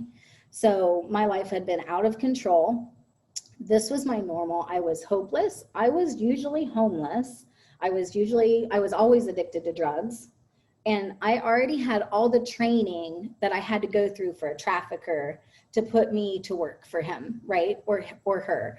So the trafficking I experienced evolved from that familial trafficking from age 6 to 12 into survival sex, 12, 13, into being as a teenager and a young adult. I thought that these men were my boyfriends. I honestly, if you would have asked me even 10 or 15 years ago, I would have said they were my boyfriends. Like Dr. Grover said earlier, I was 16 and my boyfriends were in their 30s. So this is obviously a gap, right? And also those men those adult men who were seeking out a girlfriend at 16 had already done prison time. They all had fast cars, they all had access to drugs, and they knew that I was the perfect target for them, because when we ran out of drugs, I knew how to get more. I was already trained. I went from that kind of trafficking into being trafficked by drug dealers, into being trafficked through strip clubs, into being trafficked by sugar daddies, into being trafficked by what we call like pimp trafficking on the streets. So let's go to the next slide, please. And I put together this, and then the slide right after this are available on my website, authorSandyStorm.com, if you want to see the indications of victimization. So let's talk about victims in general, right? Not just my story, but victims in general. And what are some common indicators and red flags? If you're dealing with a student that has one or two of these, it might not be a big deal, but we all have a knower, right? Y'all got into this work because you have that knower inside of you and you want to help people. So when that knower goes off and you start checking off things on this list, it's time to ask one more question. It's time to dig just a little bit deeper. It's time to do whatever you can to establish more trust and to grow in relationship with that student, with that kid, so that you become the place of trusted adult in their life, and they can start sharing with you openly about the experiences that they're having. That's the key. When you become the trusted adult and they're able to share with you about things that they can't talk to anybody else about, you're in the golden place. So if you start seeing some of these indicators, sometimes it's not even that they're being trafficked, but they're being groomed. So you might start seeing these indicators and they're being groomed. And so there's a possibility that that they're experiencing some trauma that they don't have the language to express to you, but you're in a good position to start pulling that out of them. So go to the next slide, please. And these are the tactics of the traffickers. So sometimes a trafficker will recruit a victim from one of the places that you are working. So that's why it's important to know the tactics of traffickers, even though we're dealing in our professional positions more with the trafficking victim, right? It's still good to know the tactics of the traffickers. So if this potential victim or this child at risk starts telling you about their boyfriend and using some of this language, then maybe you can start putting the red flags off of the other slide and these things together and start painting that picture of what that kid's life actually looks like. I did use this image deliberately because I know his face is widely recognized, and I also wanted to remind people he did not kill himself.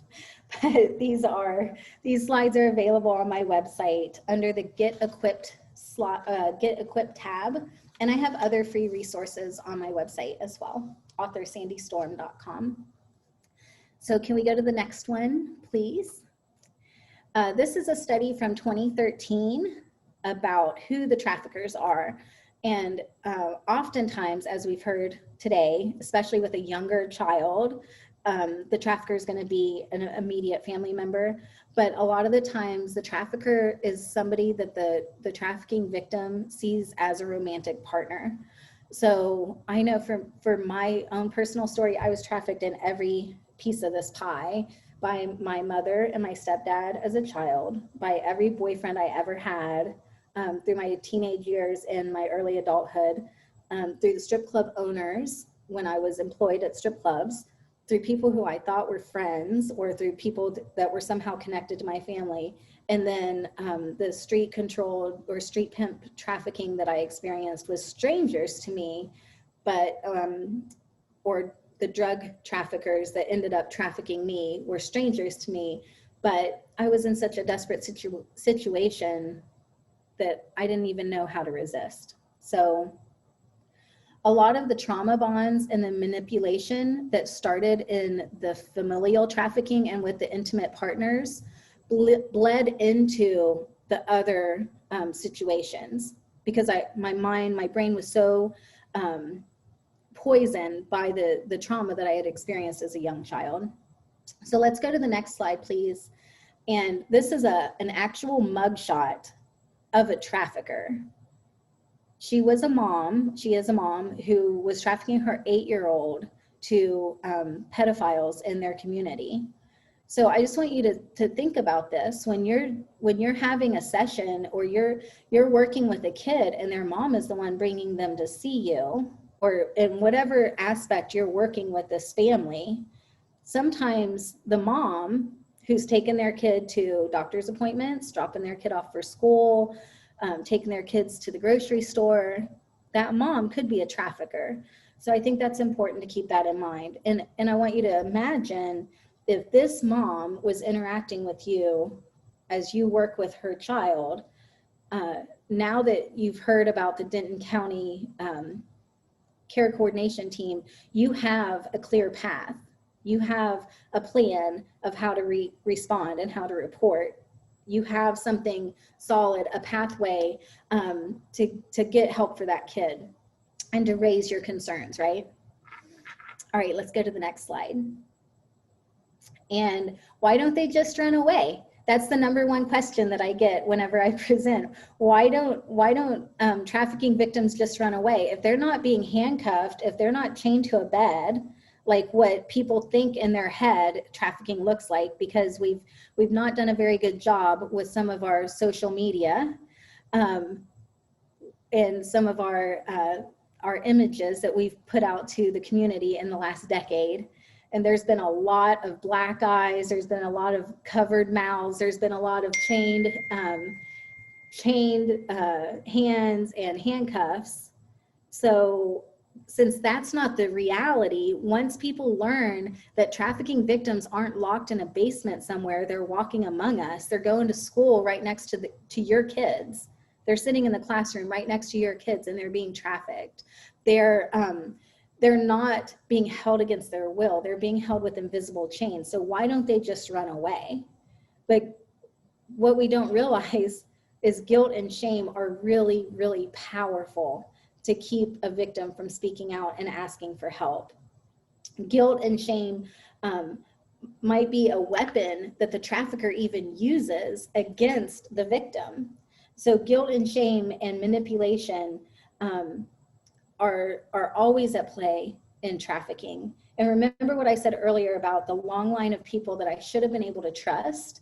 The people that should have been the heroes were victimizing me. Every time a trafficking victim is bought and sold, that guilt and shame gets stronger.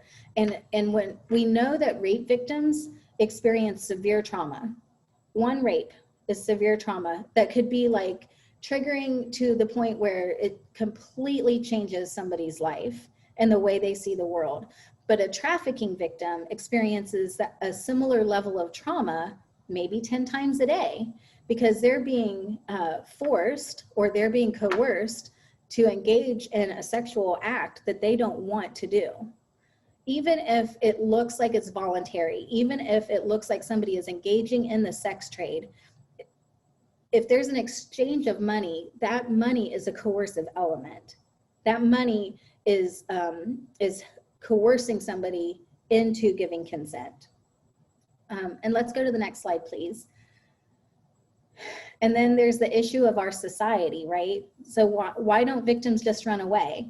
Because we're being told as a society that when you pimp something, you're making it better. If you pimp a ride, you had a crappy car and now you have a cool car.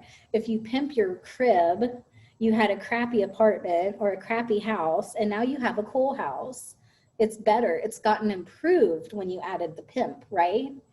So a pimp is displayed to our culture that something, you know, there's a lot of money, there's a lot of glamour associated with this pimp culture.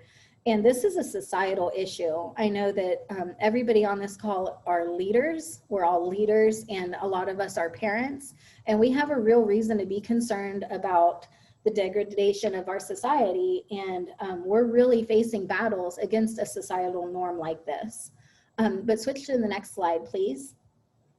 These are actual quotes from men who were sex buyers. So I mean, we've talked about how a victim could be a victim. We've talked about what pimping looks like to society. And now we can look at this short list of some statements that men gave.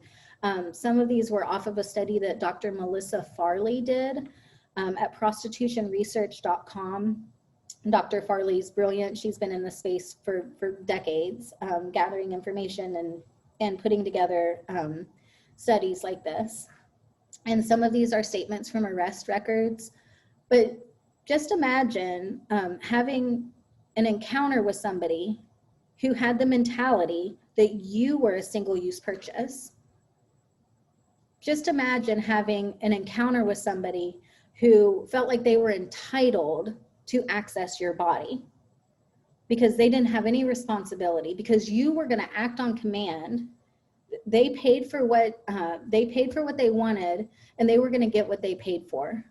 Imagine how you would see the world if you had encounters like this 3 or 4 a day, 5 or 6 a day, or 9 or 10 of these encounters a day.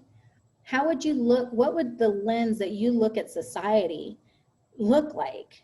I mean, how hard would it be for you to ask somebody for help or to run away from that situation if this is what you're seeing the world looks like through your eyes and through your experience? And let's go to the next slide, please. So these are, this is a recent bust. These are actual sex buyers. I think that this was in Houston. I can't see my other notes, but I think that this was out of the Houston area. And I'm not a man hater. I actually have been married for almost 18 years. I have brothers. I love the men in my life, the pastors, the friends, my coworkers. Most of the people I work with at Deliver Fund are male. I'm not a man hater, but 99% of sex buyers are men. When I was in the life, I never once had a woman pick me up. Maybe a couple, but never a woman. I never saw a woman cruising the streets looking for a person to pay in exchange for sex. So it's 99% of the time it's men. And when you look closely at these men, you really can't see that they have anything in common. I mean, are they all the same age? Are all these men the same? Are they from the same neighborhood? Do you think they're even the same race, or that they have the same job? They drive the same car? The thing that they have in common is that they were willing to break the law to get what they wanted. They were willing to violate another person's human rights and take a risk at getting arrested because there was a drive in them so great that it outweighed the risk. At best, like I said earlier, that's coercing consent when you pay somebody to do something that they wouldn't do unless you paid them to do it. That's coercing consent. And if you take the money out of the equation, most of the time, 99% of the time probably, the sex act wouldn't have happened. So another thing that these men might have in common, a lot of the times when they get arrested, they say it's their first time. So this might be all of their first time ever doing this, but maybe it's just the first time that they got arrested for it. But I want you to really imagine you're a young girl or a young boy, because like we heard from Landon, there are males and females involved in sex trafficking. It breaches any gender, any race, any societal place that somebody might be in the world. So I want you to imagine you're a young person. You ran away from home because you were experiencing sexual abuse or physical abuse or whatever instability in your home. Maybe you're a foster child and you're just done with the dysfunction, so you ran away. You've been rejected for years. You've already had addiction to drugs. You're already used to being homeless. You're used to living on the streets, and you have found the safety net of a trafficker. The trafficker is providing your food, your shelter, the drugs, the clothing, everything that you need.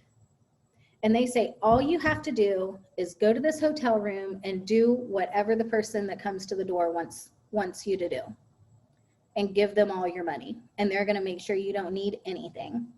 So I want you to be that in your mind. You're that kid, you're whatever age, 12, 13, 15, 16, 20, 24-year-old person.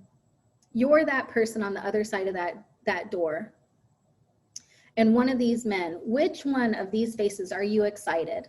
When you hear on your hotel room door and you open it, which one of these are you going to be excited to see? Which one of these faces is going to say, you're just a child. I need to help you. I can't do this with you. None of them are going to do that.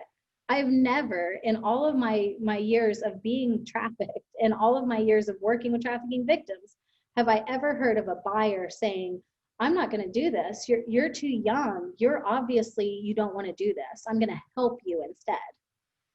That's never happened to my knowledge.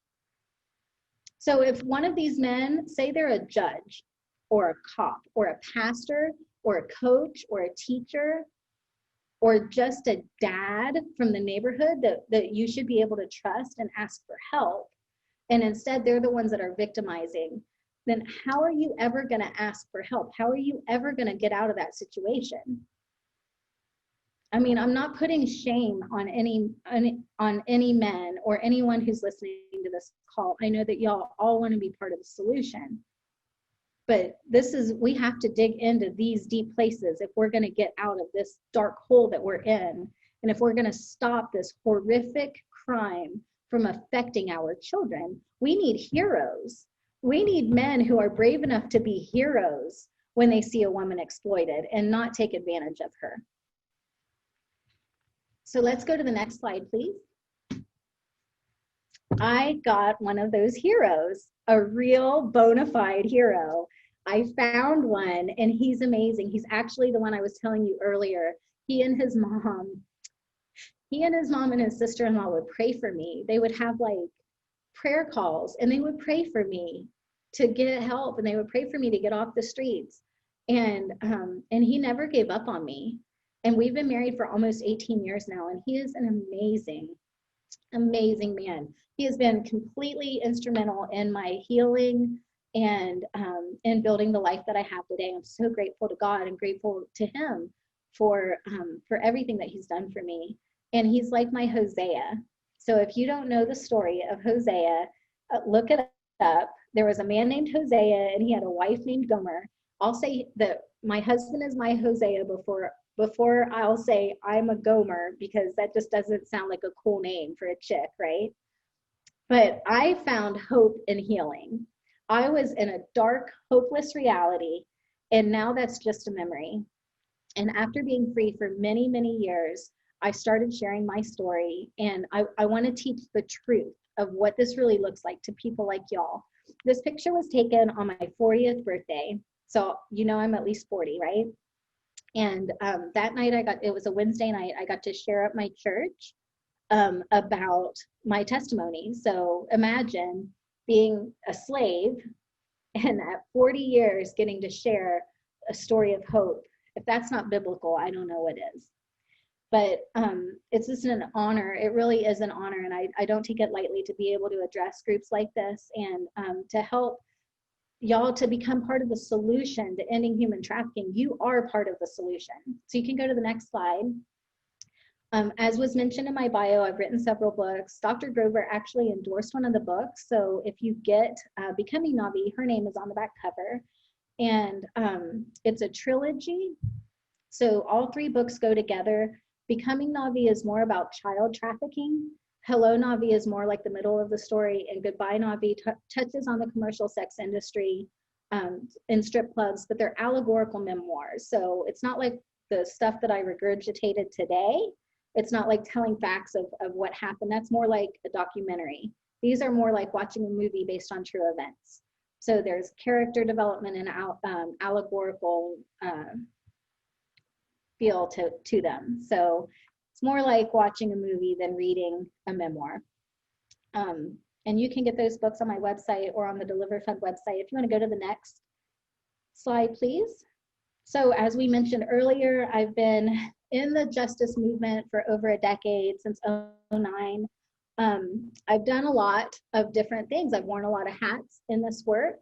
but none as fulfilling as my work with this incredible organization. And being the director of strategic impact is really, I feel like I'm using everything that I experienced both while I was trafficked and in the last several years working in the justice movement, working in the anti-trafficking field. It's all coming together, and I get to work with folks like y'all.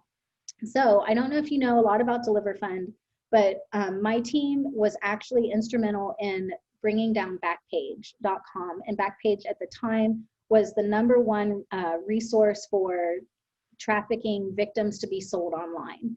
So if a kid was being sold online, or even an adult that was being trafficked, it was probably on Backpage. It was like Craigslist, but people weren't selling couches or used cars or having legitimate gigs on there. It was all just for sex ads. A lot of those ads were trafficking. My team helped to gather the information, the intelligence that was then submitted to our Attorney General and the feds and they turned it into evidence. And our guys actually got to be with them when they kicked the doors in of the offices for Backpage. Well, after the Backpage executives got locked up, and one of them's in prison now, the other two are awaiting trial, and the one who is in prison is gonna testify against them. So the office was empty, once they got evacuated, once they got taken out. So in true form, because I work for former CIA, former Navy SEALs, former pararescuemen from the Air Force and NSA agents, our military likes to take over the castle after they take out the bad guy. My office is at the former Backpage offices. So y'all are in Denton, in that area. If you want to come into Dallas and you want a tour of my office, you want to see a true darkness into light story, come on by, I'll give you a cup of coffee, and you can check out this space. Go to the next slide, please. I know that we had talked a little bit about sharing information on how predators groom children online. So I put these slides together to help you understand or to help you see some of the information that our team has put out to help parents and people who work with kids to not only be educated on the tools and apps their kids are using every day, but how to navigate the internet safely. You can go to the next slide. This is 10 reasons. There's four on one and the others on this slide. So in 2019, the National Center for Missing and Exploited Children's tip line received more than 16.9 million reports. So in 1 year, almost 17 million reports, most of which were related to apparent child sex abuse material. Sometimes it's referred to as child porn, but it's not child porn. It's sexual abuse of a child that's been reported. Cyberspace is full of predators. We at Deliver Fund want to help you to be aware that the kids that you love and the kids that you're working with are wearing digital body armor. We call it Kevlar for kids. So whenever they travel through the World Wide Web, the stranger danger that we've taught kids in the past needs to be about all strangers, not just in person, but online as well. You can go to the next slide, please. We have several blogs. These are just 3 examples of blogs, but we have lots of other blogs on our website at deliverfund.org that talk about grooming, online grooming, and ways to protect kids online. And I learned from reading our blogs that most kids receive a cell phone right after they turn 10 years old. So I have 2 phones. I have one for work and one for personal. I can't keep up with them. I don't know how a 10-year-old needs a phone that has the capabilities that these phones have. But that's just the culture and the society that we live in. So if you're going to pass out phones to kids, you need to learn how to protect them when they're using those devices. So you can go to our website and go to the next slide, please. This one is in your handouts. So you should have this in the packet, right? In the seminar packet. So that's available to you as well. And the final, well, we're almost done. I have a final question. So I want to close with a question. Do you believe that we can end human trafficking in 1 generation? Do you really believe that? Like after all that I've shared, after all that you've heard today, after learning what a pervasive issue it is, I'm an abolitionist. I call myself an abolitionist. I really believe it, but do you really believe it's possible? Like, do you know that we've already done this once in our lifetime? We have already changed the behavior of an entire generation, of an entire society, an entire nation's behavior was changed in one generation. Do you believe that? Okay, let me ask you a question in a different way. When you get in your car, before you back out of the driveway or before you pull out of the parking lot, what's the first thing that you do? What do you do when you get in your car?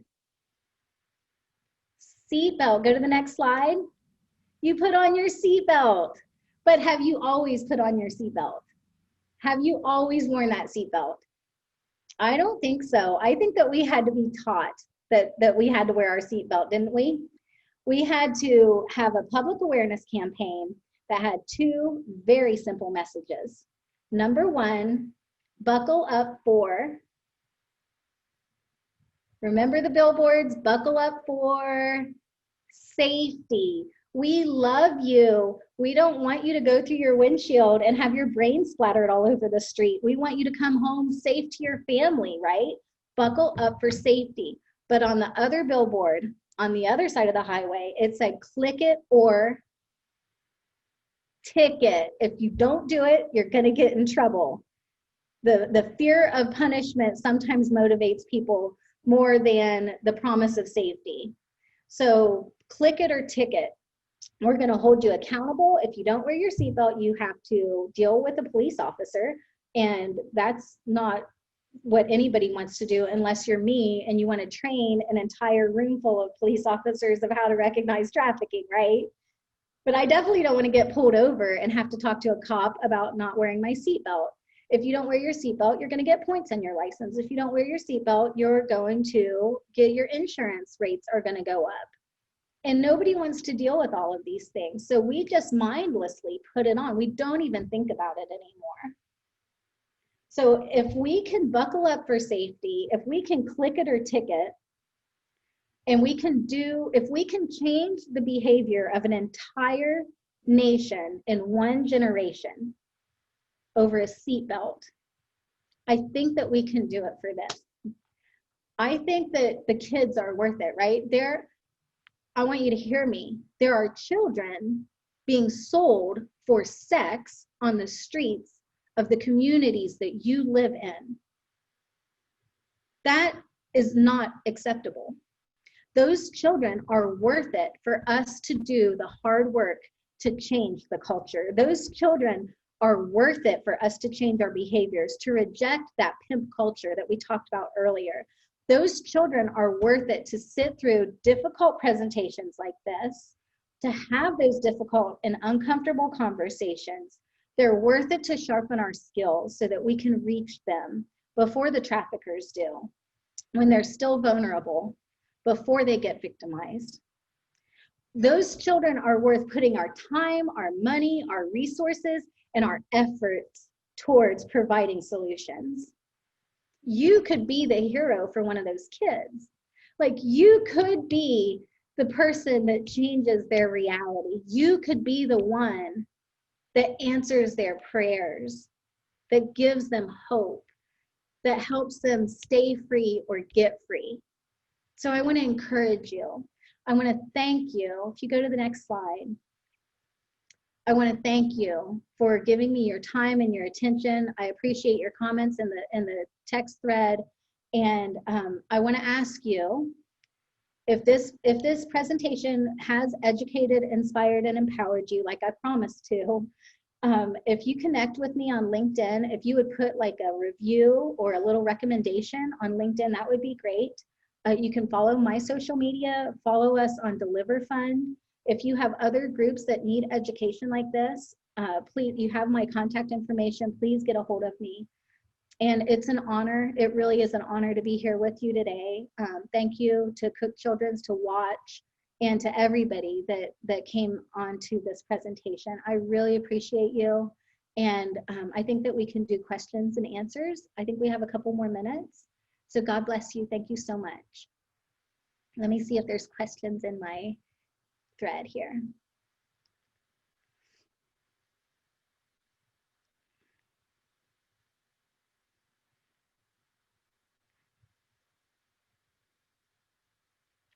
Oh, my parents didn't even have seatbelts. Remember when this was your seatbelt? When you would be standing on the seat and you would go forward in the station wagon. So we don't have any questions. Now that Backpage is gone, has anything taken its place? As a matter of fact, enterprising trafficking organizations, organized crime leaders have put together some other websites. Backpage went down, and they were the Walmart or the Amazon of trafficking children. So now there's a lot of little players that are popping up.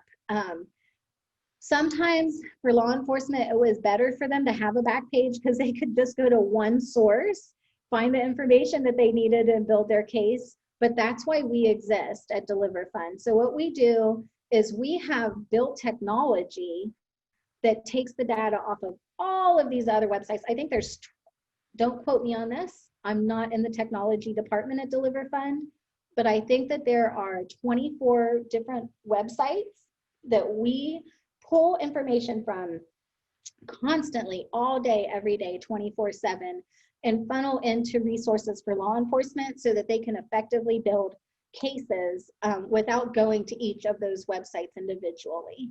So right now, Instagram is actually one of the hottest places for traffickers. So they're using Instagram to sell and recruit, both to sell and recruit. Instagram, TikTok, WhatsApp is also really popular with traffickers. And City X Guide was recently taken down. Yes, thank you. So I hope that's a good answer for your question. Any more questions? Thank you all so much. The CSE network, Tomi is saying the CSE network is working on this issue in Texas concerning the demand. Thank you, Tomi, for mentioning that. Well, Go ahead, Sandy.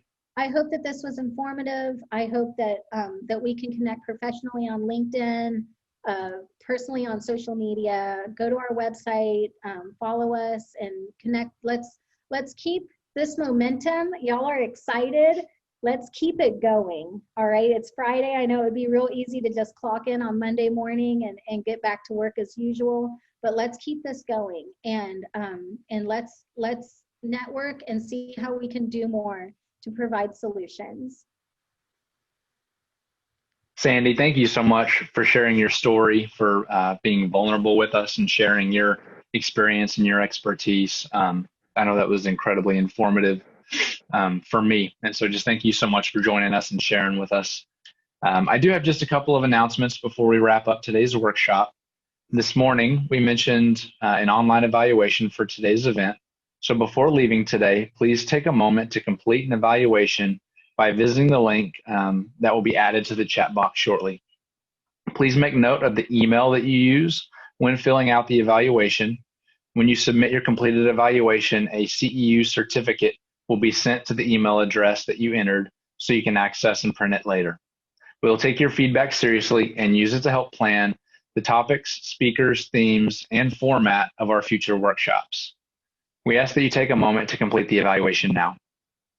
After completing the evaluation, feel free to share your information about yourself and your organization in the chat box. We will keep this Zoom session open until 1:30 to allow for networking. Again, thank you all for spending time with us today, and have a great afternoon.